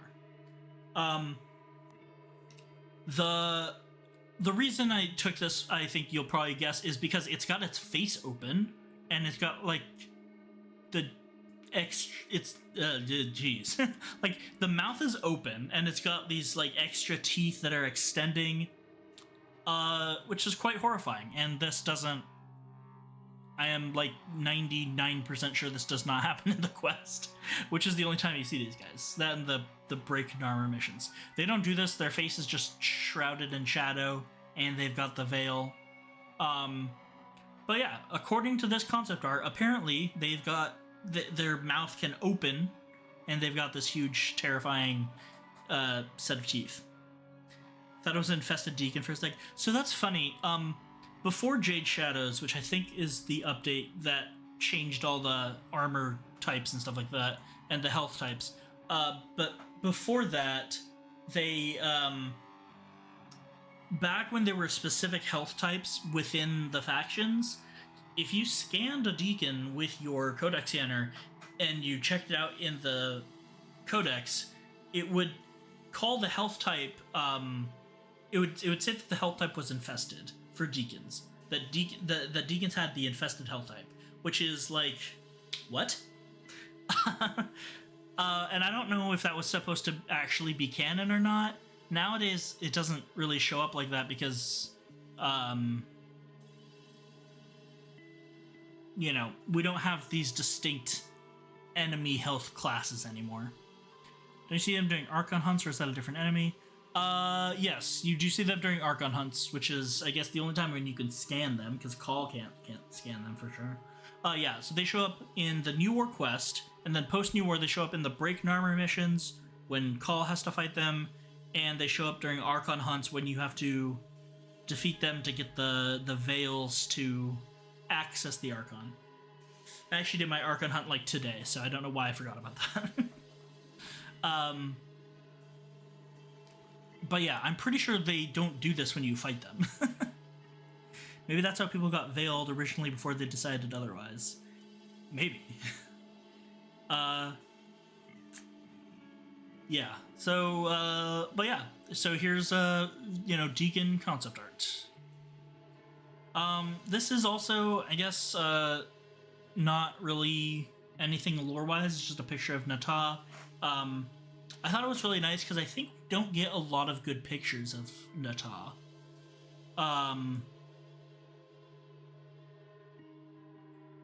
But yeah, this shows like the whole. There's like the humanoid, and then there's like the sentient, I guess, exoskeleton type thing. Up until the New War quest, I thought that this was just one fused object, and then of course during the New War, there's the cutscene where like the sentient part falls away, and you just have the humanoid part of Nata. And when that happened, I was like, wait, what? I didn't think that separated. And now in this image, you can see here are her legs. She's in like a kneeling position, so her legs are sort of tucked up underneath her. And her human arms are held here in front of her. That part I already like knew. I never noticed that her legs were sort of tucked up in here, because again, I thought this was all one fused object, one entity. But yeah, I thought this was a really great picture, just to show the whole entity of like Nata.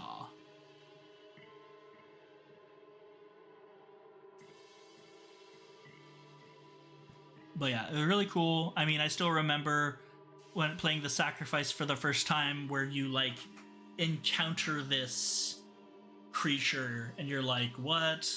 I think it's a really cool touch that the head here on like the long neck has like the Lotus helmet type thing. Cool gaming chair, mom. Yeah. They even got arms to get drinks. Yep. Yeah, I always thought that was, I think I have to go back and read my description, the description I gave for my write-up of the Sacrifice, but like she has 6 arms. She's got her 2 human arms, which don't do anything. They're just held praying in front of her, and then the 2 giant sentient arms that can fire like an obliterating beam of energy, which we only ever see her do to destroy Umbra. And then these 2 tentacle arms, which in game are like ghostly. They're like made out of white energy or something like that. Here they look like tubes, or you know, sort of technological, but in game they're like very ethereal almost. But But yeah, she got 6 arms. It's interesting. Sentients are weird. Very Lovecraftian. Yeah, also, yeah. But yeah, just a good image. This is also from the New War section. This is from that first quest where you're going through background and Trotty.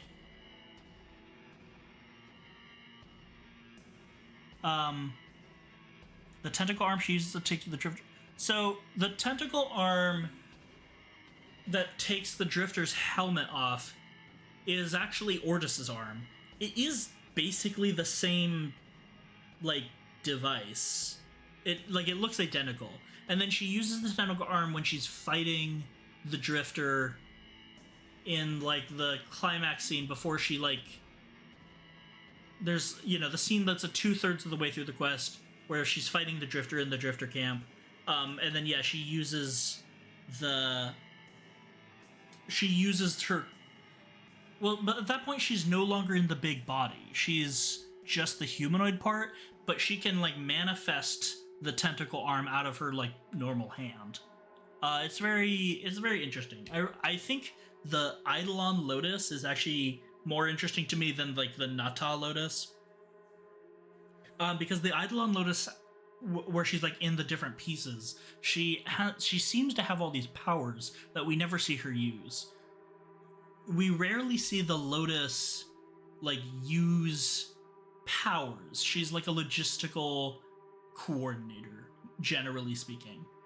And so during the New War, seeing her fight and having a bunch of, like, different abilities that she had was very interesting to me. But yeah, she can, like, manifest these, like, energy tentacles out of her hands. Anyway. Is the background in Trotty?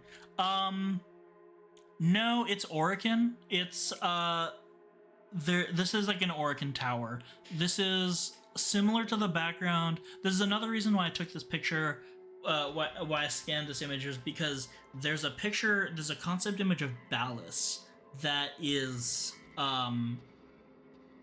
basically up against the same backdrop, and it's easier to tell in the Ballas one, but it's like the inside of an Orican tower. Like the Void Towers. So it's not an Orican, it's not an Entrati background, it's an Orican background. Sorry, I just now figured out what that message meant. I wonder if the outer shell is being used to control her, because it looks like a separate being. Well, yeah, I didn't think it was a separate being up until the point where it, like, separated from her. I guess I'm not sure if it was controlling her, because even after she was separated from it, she was still very disoriented. I don't think it was being used to control her, because Ballas and Era were... I mean, this is one of the more confusing parts of, like, the New War. But Ballas and Era were deceiving her. They were tricking her. And they wouldn't have needed to do that if they could just control her directly. That's my thought on the matter, at least. I do wonder if we'll play it as her at some point, since we can customize her, including her energy color. You're right, we can't customize her energy color. That's interesting. I thought the Lotus Eater's quest was very, it was very short, and people made a big deal about that for some reason. I do think that was a very interesting quest for a bunch of reasons, because you had, like, the interaction with the Lotus, you had the Operator and the Drifter coexisting briefly. I really liked the Lotus Eater's quest, honestly, in terms of just, like, how it played out.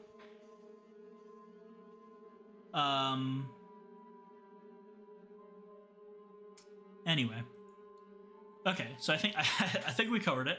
Moving on to this picture. So this is, like, the Narmer thing. The reason I screened... There were... the New War section had a bunch of really great, like, big panoramic images, and I thought they were cool, but I was like, we do see this is from the quest, like, moving on. the reason I took this one is because of this like cage thing. So the Ostrons, these cages hold Ostrons when you do the quest, and then also later in the Break Armor missions. Um, to mess with our mind memories. Yeah, maybe, but like, I'm not 100% sure that the shell was doing that. I mean, it's hard to say, I think. But yeah, so this cage holds the Ostrons. I don't think we see this type of thing in game, but yeah, there's a person in here wearing a veil, and they look like they're imprisoned. It looks like they're kind of strung up sideways or like diagonally. If this is like the same person, you know, then there's like sideways. If not, then they could just be standing up here. Looks like a torture device. Yeah, I mean, the position that they're being held in, and it looks like they're like screaming or yelling. It kind of looks like a torture device. There's like a window in the front. So maybe it's like the stocks, like it's an example that you show to other people. Although, you know, I don't know if you need that when you've just got the veils, but whatever. But yeah, I thought this was interesting. Like, just like I said, you don't see this. You see all this other stuff, the cage, the big obelisk pillars, the banners. This is one of the propaganda drones with Ballas's face. Here's the drifter. But yeah, I was like, oh, that's cool. This, you know, additional type of cage thingy. First glance, I thought it was growing a deacon. Like, okay, maybe it is. Like, that would be very interesting. Wouldn't we like to get more detail on that? Maybe this is how deacons are made. Who knows? That would be the fascinating kind of detail that I would want to get out of a bunch of concept art. Great suggestion. This is another one of those huge panoramic images. This is actually, I think, 2 or 3 scans stitched together. You can probably tell where like the line is because I used fucking MS Paint to composite these. By the way, did you know that Paint has a layering system now? I don't know when they added that functionality in, but I was like, really? It was helpful for this. But yeah, I didn't use any sort of like professional software or anything from this. Maybe they found a way to siphon something from people. Potentially, yeah. Maybe I'm not sure what they would be siphoning, but yeah. So this is like this big panoramic image from the Orb Valis. This is still in the New War section, so this is like supposed to be during the New War. And so you can see a Murex here in the distance is like embedded in the ground, but I mean, but yeah, you see the red wireframe. They're building something here. What is not clear, and it's also like coming off of the mushrooms, and I'm not sure. I don't know if this is intended, but it looks like it's actually taking away from the mushrooms. Like, you see how they're like on this side, they're like disintegrating. There's holes, and then on the side away from it, they're not so much the holes. I don't know if that's related because this one doesn't have any wire like energy coming off of it, and it's still got the holes. So,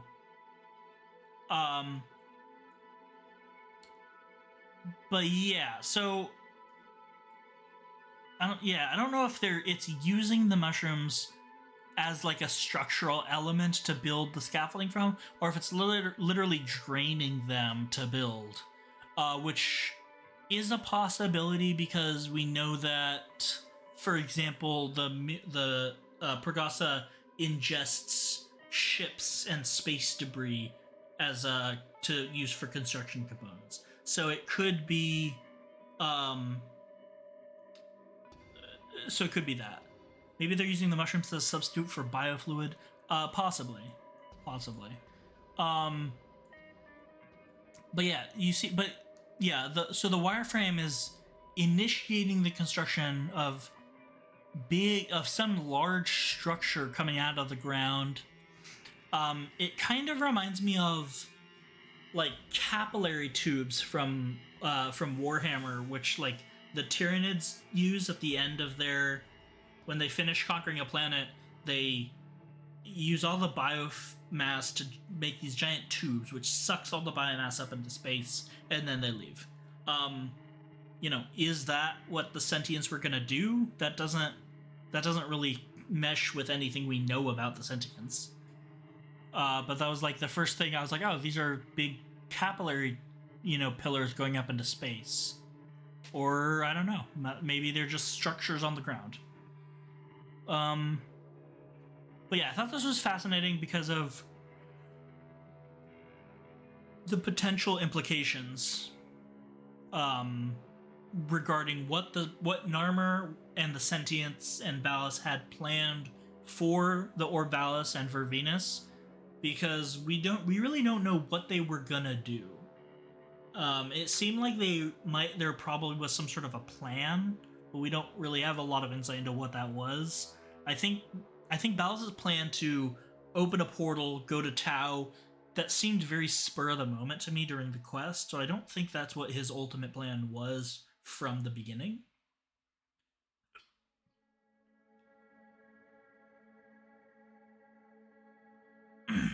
Assuming that the biofluid is used as a structural component, which I'd assume, given how much it makes sentience. Decorations mentioned birthing pools of biofluid, yeah. The biofluid, I think, is probably what they make new sentience out of. And you can sort of see this happen in the Mirex tile set. Could be constructing some sort of megastructure. Yeah, that's what I think. That's what I think too. And this is also, like I said, it ties into what we saw a while ago with like the wireframe and how that initiates sentient construction. But it ultimately turns into a very solid object. A wall or another coolant tower. It doesn't seem like they needed another coolant tower. It seemed like they were able to use the ones they had just fine. Alright, moving on. We're in the Zariman chapter now. So this is concept art of Cavallero. I scanned this one primarily because the other... Let me see if I can actually find it real quick.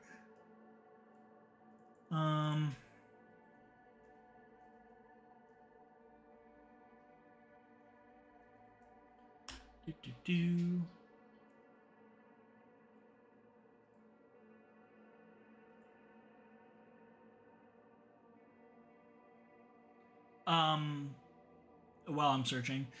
So the concept art for the holdfasts was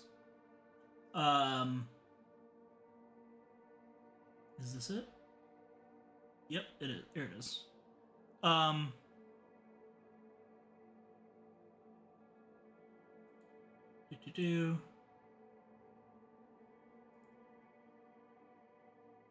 do I...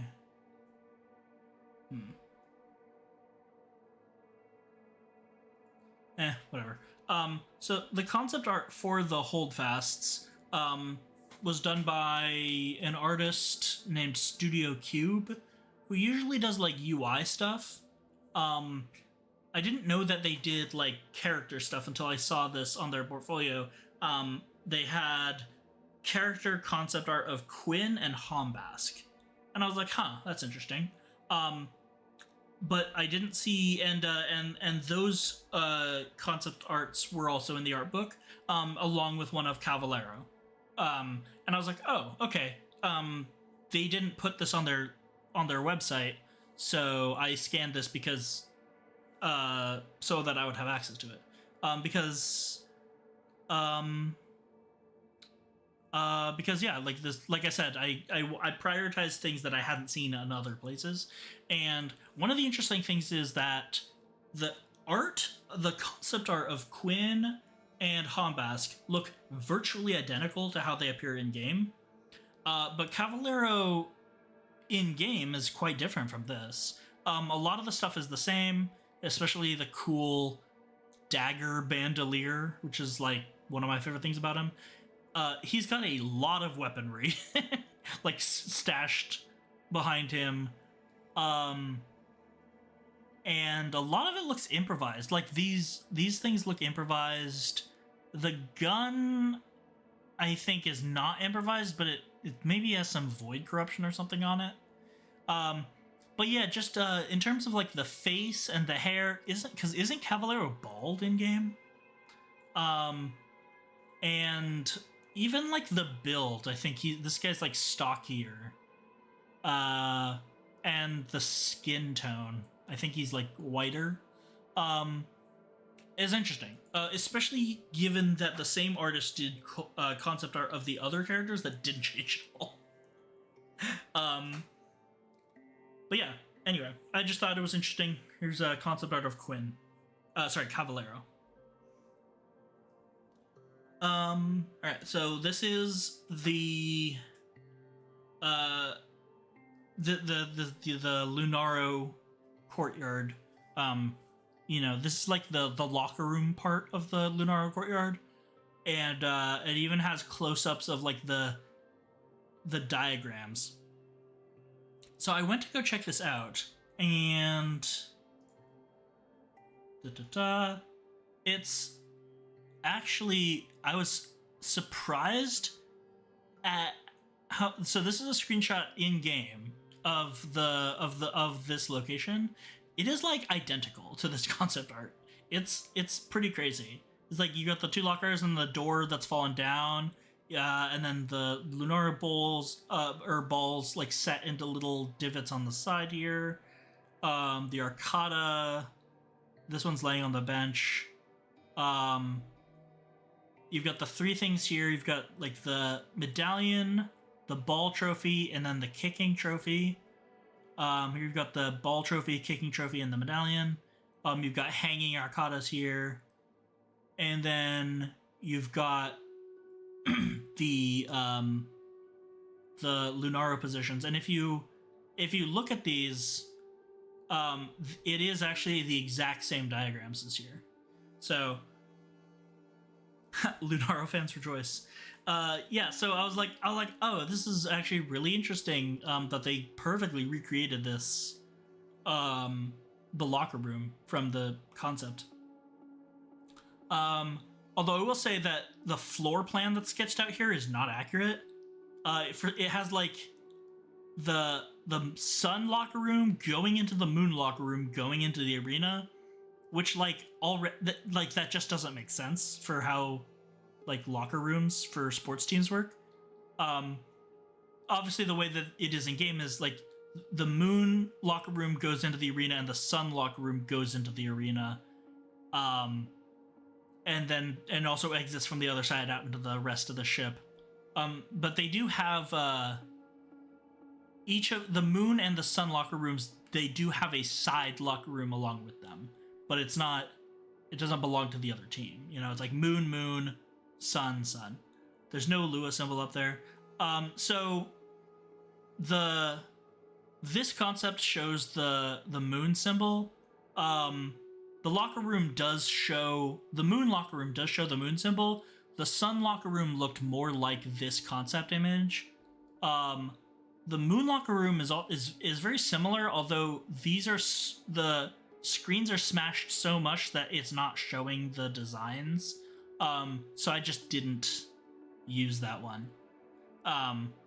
Otherwise, it is very similar, including like the same doors falling down. The position of some of the stuff on the floor is different. But yeah, this is the sun symbol.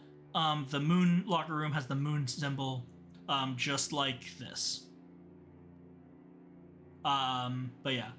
I was like, I wonder if the locker room actually has, whoops, that was way too much, has these diagrams in. And not only does it, yes, have the exact same, or there's a word for this, isn't there? I don't know. I played football for like one season and I didn't play like any of it. but yeah, it has the exact. It not only are the diagrams the exact same, but like the layout of everything. Like it's literally the same door of the locker has fallen on the ground. It's um I was pretty astounded by the degree to which it was like the same. Anyway, so there's that. Plays, yeah, I don't know. All right. So this was like one of the biggest images. It's not the biggest. There were some that took up like the full 2 pages of the whole book. This took up most of that. This is a large, giant picture of the Zariman ship. It took 6 scans to piece this together, and unfortunately, you can very easily tell where those scans end. Because it just, they're, well, yeah. But yeah, this is just a giant picture of like the Zariman, and it is fascinating to me for a bunch of reasons. So it's Hive swap concept art. Yeah, so like I'm not sure where on the Zariman this is supposed to be, because it's like this part is clearly going off into space, and there's space over here. There's like asteroids in the background. Are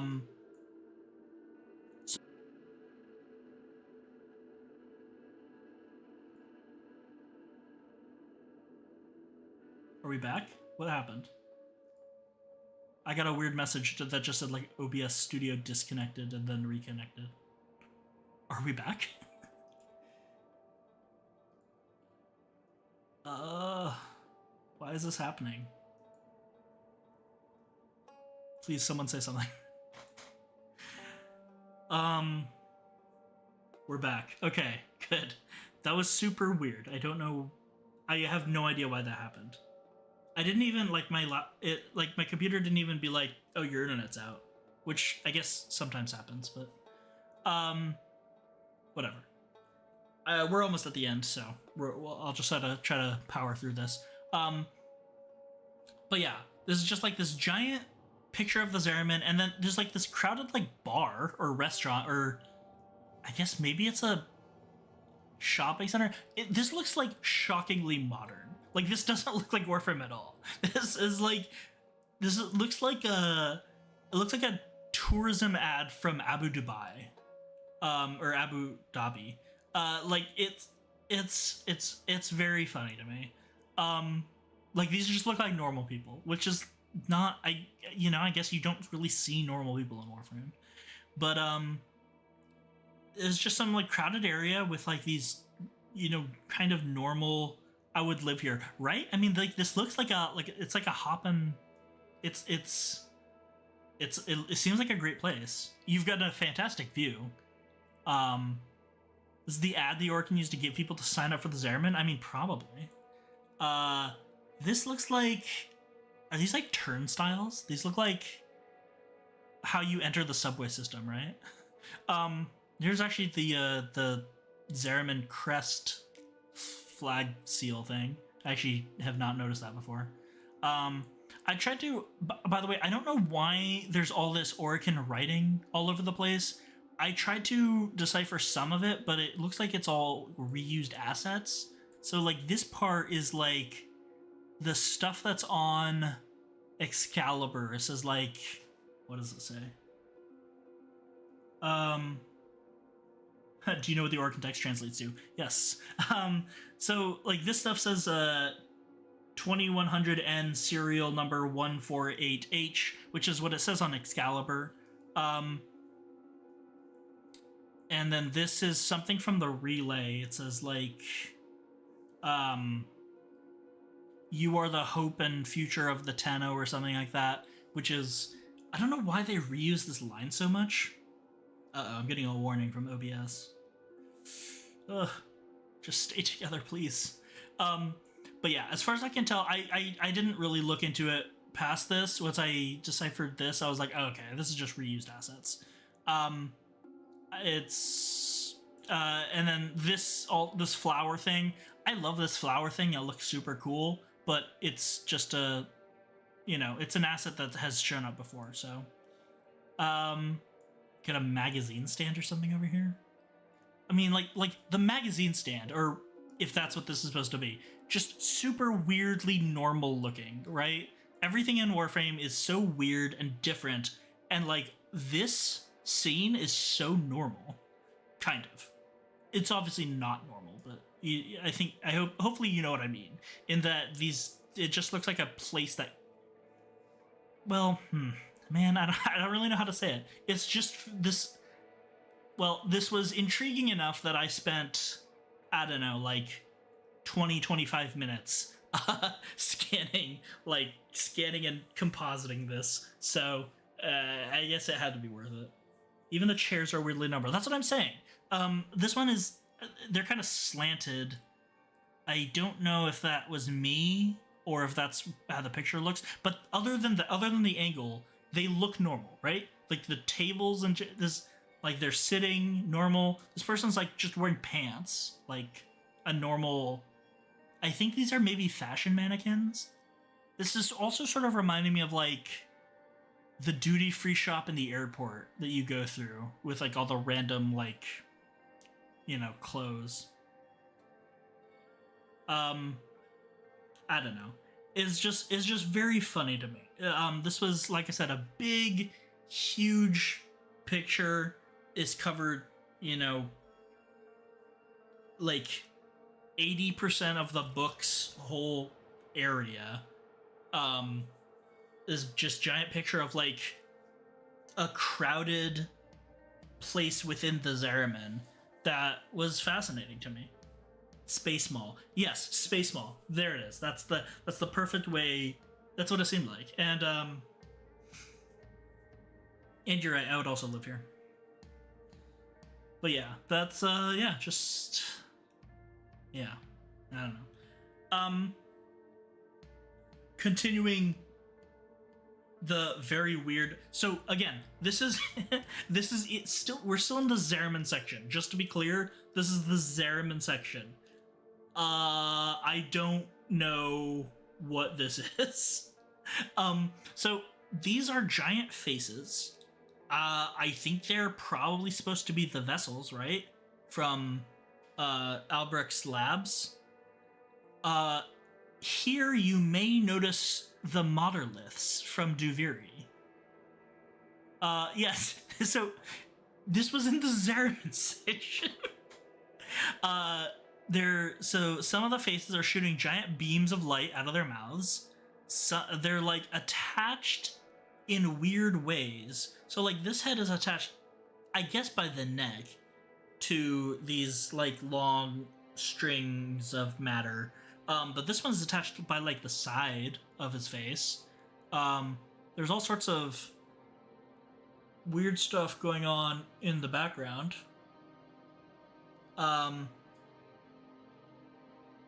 need this to be in an update this year. Yeah, I don't even know what's going on here. This looks like this is like some basement. You're like inside something, right? Wally invades the Zariman and it looks like this. I mean, yeah, like clearly there's some like fucked up shit happening like here going on. There's two monoliths on the side here. I don't know if this is supposed to be like.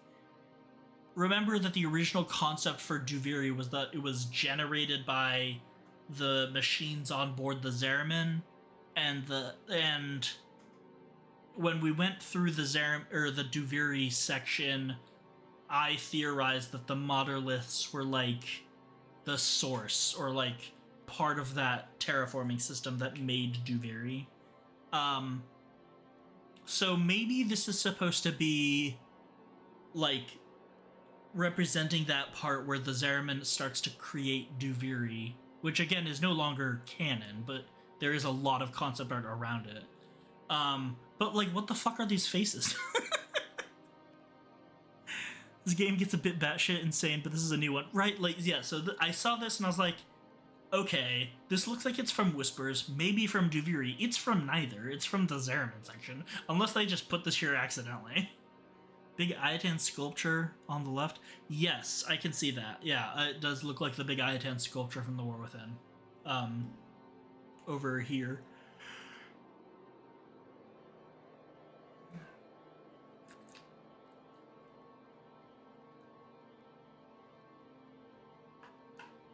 But yeah, this is insane. This being a terraforming machine is wild, and I need this somehow.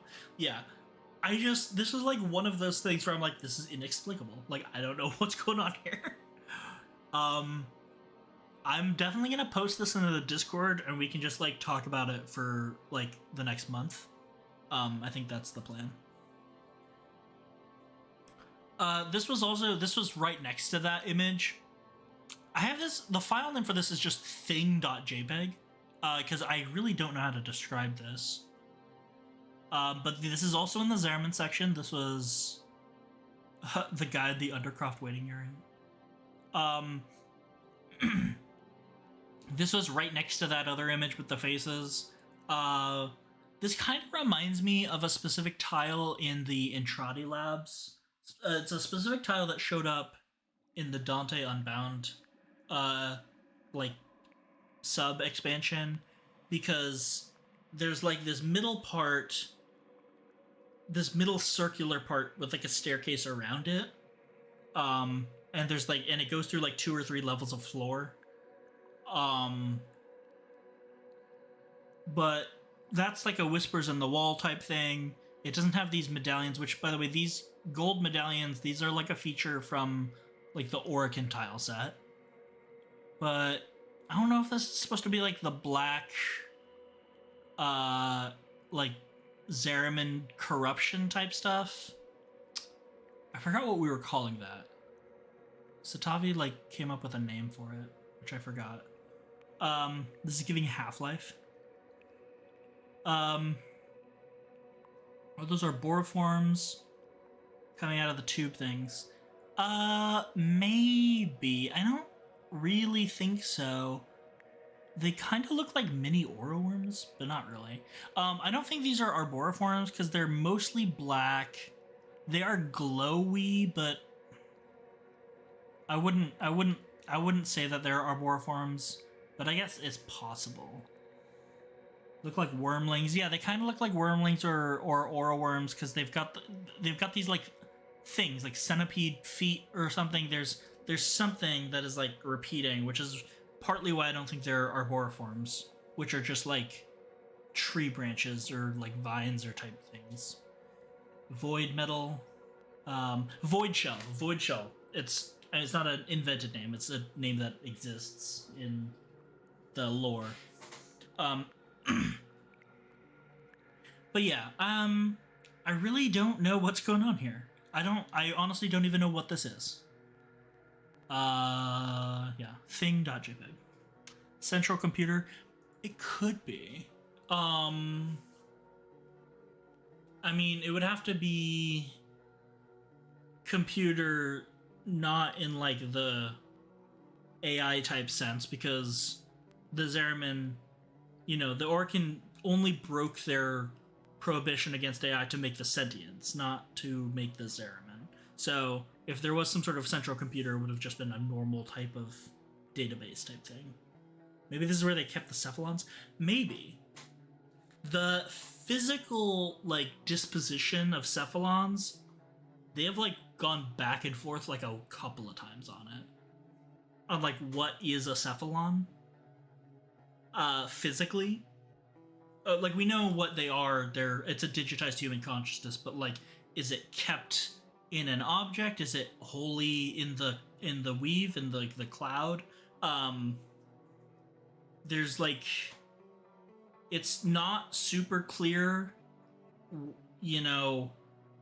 if a cephalon like has something that they like, how do I say this? If there's something that they're stored on, like physically. I think the most recent thing we have is an implication that yes, they do. From the Dante Unbound update, Drusus Leverian sort of says that there are physical costs to running the Leverian, and he just didn't pay them, which is why all the stuff happens in that update. So that would imply that yes, this is hosted in a physical server somewhere, and so yes, maybe this is the place where they keep the cephalons that they used on the Zeraman, because they did have cephalons on the Zeraman, and they even made new ones on the Zeraman. It definitely sounds like the Weave has a physical thing. Yeah, like I said, you know, the Livarian had to be stored somewhere physically.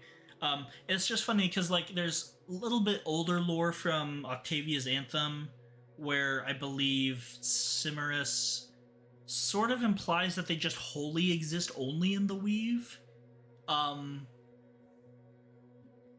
And although I don't think it's like explicit, and then if you go back even further from like the Cephalon Cordylon columns, I think, which is before almost anything was known about cephalons, I think he says that like you can carry them around on like a USB chip or something like that. I don't know. All right, we're almost done here. Moving on. All right, so now we're in the Duviri picture. This is something that this is Dominus Thrask defeated without his mask. I actually did post this earlier, and we talked a little bit about this in the Discord. It's very interesting. We obviously don't see this in game. When you defeat Dominus Thrax, he just sort of starts crying.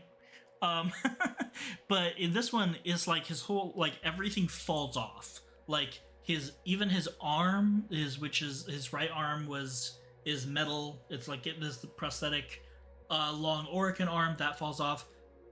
Ooh, my voice is going. That's his mask falls off, of course, and also like the weird thing on his back seems to have like mostly fell off, but not completely. Or yeah, I don't know if this is like his cloak or something.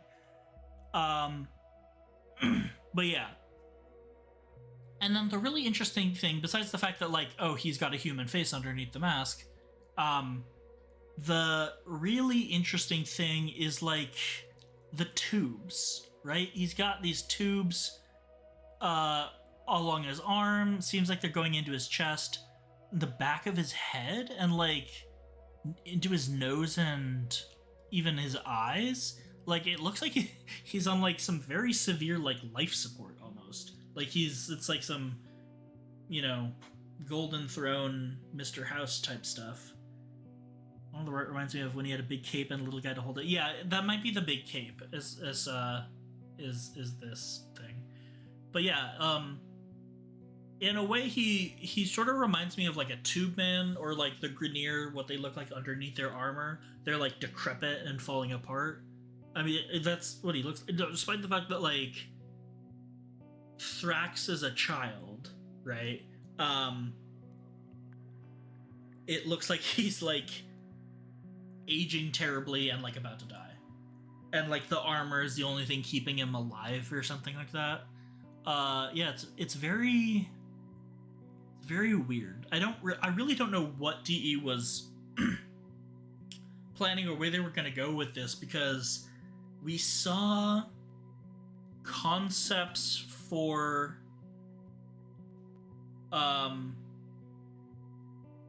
we saw concepts for Duviri, including a picture of Dominus Thrax. I don't know why I keep saying that. Which was also in the art book, was the same concept image that they showed on a dev stream in very early 2019, like January or February of 2019. They had a dev stream where they were like, okay, we're working on something called Plains of Duviri, and they showed a picture of Dominus Thrax, yeah.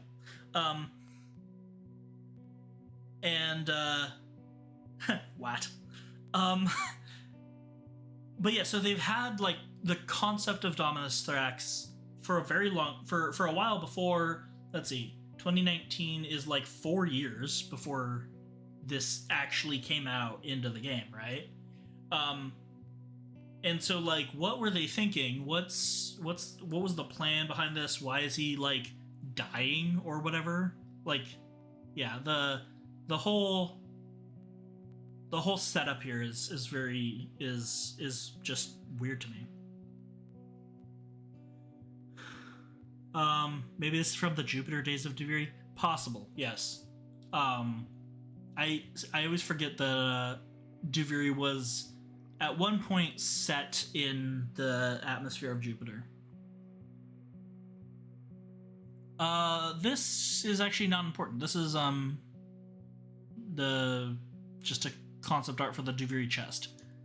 The reason I scanned it is because it's part of the codex for it's like the image for one of the Acrithis' fragments that I just wanted a high-res version of. This is another concept from Duviri. There were a lot of pictures and artworks in the Duviri section of like structures and buildings that could be in Duviri. And this one was, I think, the one that fascinated me the most, because I always wondered what he looked like under the mask. Yeah, apparently like he has a face, and I think in the game there is a face rendered underneath that. I could be wrong. Someone told me this. But yeah, there is a face. It's just, yeah. And you go spend a couple hours in Duviri. Yeah, no, I really like Duviri. I've definitely explored like it up and down. I did a run today just for the Nightwave challenge, but I mean, I like doing just riding around Duviri. It's just a very cool. I think it's my favorite open world. It's just got such a distinct, unique architecture, right? The Plains of Eidolon doesn't really have architecture. It's just a plains. Fortuna has like corpus architecture, which is cool, but it's not unique. And then I'm not a huge fan of the Infested, so, you know, Deimos, the Cambion Drift doesn't really do anything for me. But Duviri has like it's literally its own architecture, which is, I will say, like a bit of a breath of fresh air, because I do think a lot of the content in Warframe is to some extent recycled. Like you have like Grineer Corpus, Orokin, and then not a lot, like most things are just variations of those, right? And even though Duviri, the style and culture of Duviri is tied to the Orokin, it's very much its own thing. The Entrati structures are the most on Deimos is the most interesting part. Fully agree. Infested best faction. But yeah, the fact that Duviri is just is like completely unique, especially in terms of its architecture, is I like super cool to me. But yeah, this is like a vault type thing.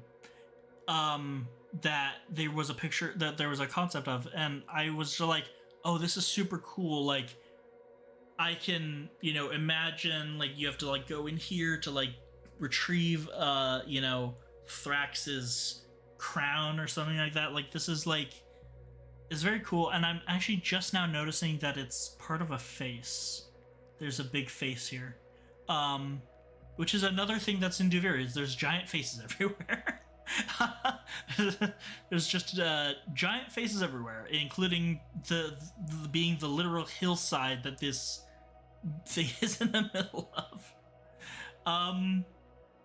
But yeah, like, I mean, like, look how cool this is. You have this giant staircase going up into this vault. You've got like a little cellar entrance here, big statues of like Dax's head, and then it's guarded by Dax on horseback. It even looks like there might be like the little lock. You have to unlock this door twice. Like, how cool! I actually am like sad that this isn't in the game, because like this is super cool. Conceptual embodiment is so cool. Yeah. Yeah, just Duviri is such a fascinating place, and this was, I think, one of the coolest things that this specific image captures. The weird void conceptual embodiment, the Duviri people's architecture and culture and like the kingdom's structure. Like this is clearly some big important building because it's got guards and statues and stuff like that. There's so many layers to what is being shown here, and yeah, this is like almost like peak Duviri almost. And the Duviri section was another one that had these huge panoramic images of like the landscape, and I kind of think that it got sort of repetitive after a while just because there were so many of them. It was a really big section and it had lots of great art. These are art concepts that we've seen before. Again, I took them because these are used in the codex for fragment art pieces. Like I think this is the one for that's in the background when Akrithis is talking about the bleeding earth. But I mean, but they are cool just in their own right. Just like great diagrams of the weirdness of Duviri, and of just like the alien architect or the landscape, the alien landscape, and the weird shapes it forms, and I did mention this, but it seems like the buildings sort of grow out of the ground. It's not like they're built like a normal human building is built, but it's like as the landscape is unrolling like a scroll, the buildings just like pop up on top of it. Like maybe I can't tell if this is supposed to be a building or not. The fractals, yeah, like the weird shapes. It just builds up on itself. But yeah, just Duviri is such a cool place. And then okay, this is the last image. This is you would think that this would actually show up in the Fortuna section, but this was in the last section, which is called Gallery, and it was for like UI elements. Like most of the section was the little sketch decals that go on the bottom of K drives. Was most of the section, the gallery section. But there was this, which is a 4-panel thing. This actually is animated. It's not. It cycles through like a video, and you can see it in the screens in Fortuna. And so this is like flipping from one panel to the next. It's like a not propaganda, but it's like a so we have a Solaris worker and he's noticing something. He's noticing 2 other Solaris. They're like highlighted in red, and they're conspiring. And so he's like, hey, these guys are doing something wrong. And Nathaniel comes over and he's like, hey, these guys are conspiring. And he gets rewarded with credits. And Nathaniel is happy.